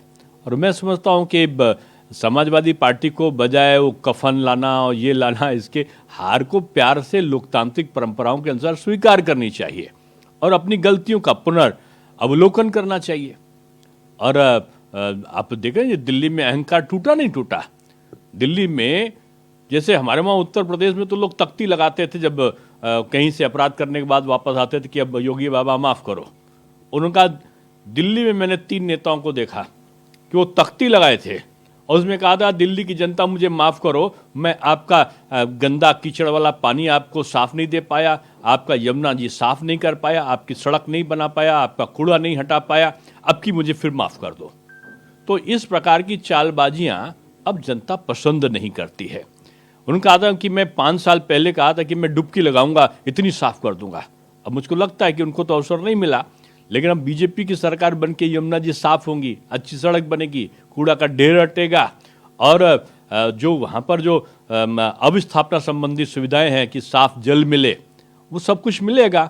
और यमुना जी जब साफ होंगी तो आदरणीय केजरीवाल जी के पास अवसर होगा कि अपने समय में तो डुबकी नहीं लगा पाए, लेकिन बीजेपी के समय में वो जाके डुबकी लगाकर इस चीज़ का पश्चाताप कर ले कि जनता से जो वादा है वो झूठा नहीं करना है। मोदी जी की तरह वायदा नहीं संकल्प करना चाहिए, और संकल्प को पूरा करने के लिए जो भी संकल्प लिया था बीजेपी ने, चाहे वो लोकसभा में लिया हो, चाहे उत्तर प्रदेश की विधानसभा में लिया हो, चुन चुन कर, जिसको बोलते हैं कि धारा 370 था तो अमित शाह जी ने 1, 2, 3 किया और धारा 370 समाप्त, राम मंदिर का। डॉक्टर दिनेश शर्मा को आप सुन रहे थे, उन्होंने काफ़ी सारे पहलू रख दिए हैं और बीजेपी के वरिष्ठ नेता अगर इस बात को मतलब जीत की तरह ले रहे हैं तो माना जा सकता है कि रुझानों से बीजेपी उत्साहित है। हालांकि ये बात सही है कि आंकड़े जिस तरीके से ऊपर नीचे होते हैं, जैसे अब 30-40 आपको दिखाई दे रहा है, तो 30 भी बहुत करीब का एक आंकड़ा होता है जो कि आम आदमी पार्टी की स्थिति है, और 40 बहुमत के पार का आंकड़ा है, चाहिए तो 36 है। अब उसमें हम देख रहे हैं कि भारतीय जनता पार्टी की स्थिति मजबूत बनी हुई है और जाहिर तौर पर ऐसा लगता है कि भारतीय जनता पार्टी ने बहुत मजबूती से इस चुनाव को लड़ा है। आम आदमी पार्टी वो प्रदर्शन नहीं कर पाई जिसकी उन्हें उम्मीद थी, और कांग्रेस तो बिल्कुल भी दूर दूर तक कहीं दिखाई नहीं पड़ रही है। तो कांग्रेस के लिए ये चुनाव एक बार फिर निराशा हाथ लगी है, और कांग्रेस के लिए ये आत्ममंथन का समय भी होगा। लेकिन मैं आपको बता दूं कि अभी भी ये चुनाव बाकी है। इस चुनाव में अभी भी हम देख रहे हैं कि किस तरीके से लगातार आप ऊपर नीचे आंकड़ों को देखेंगे।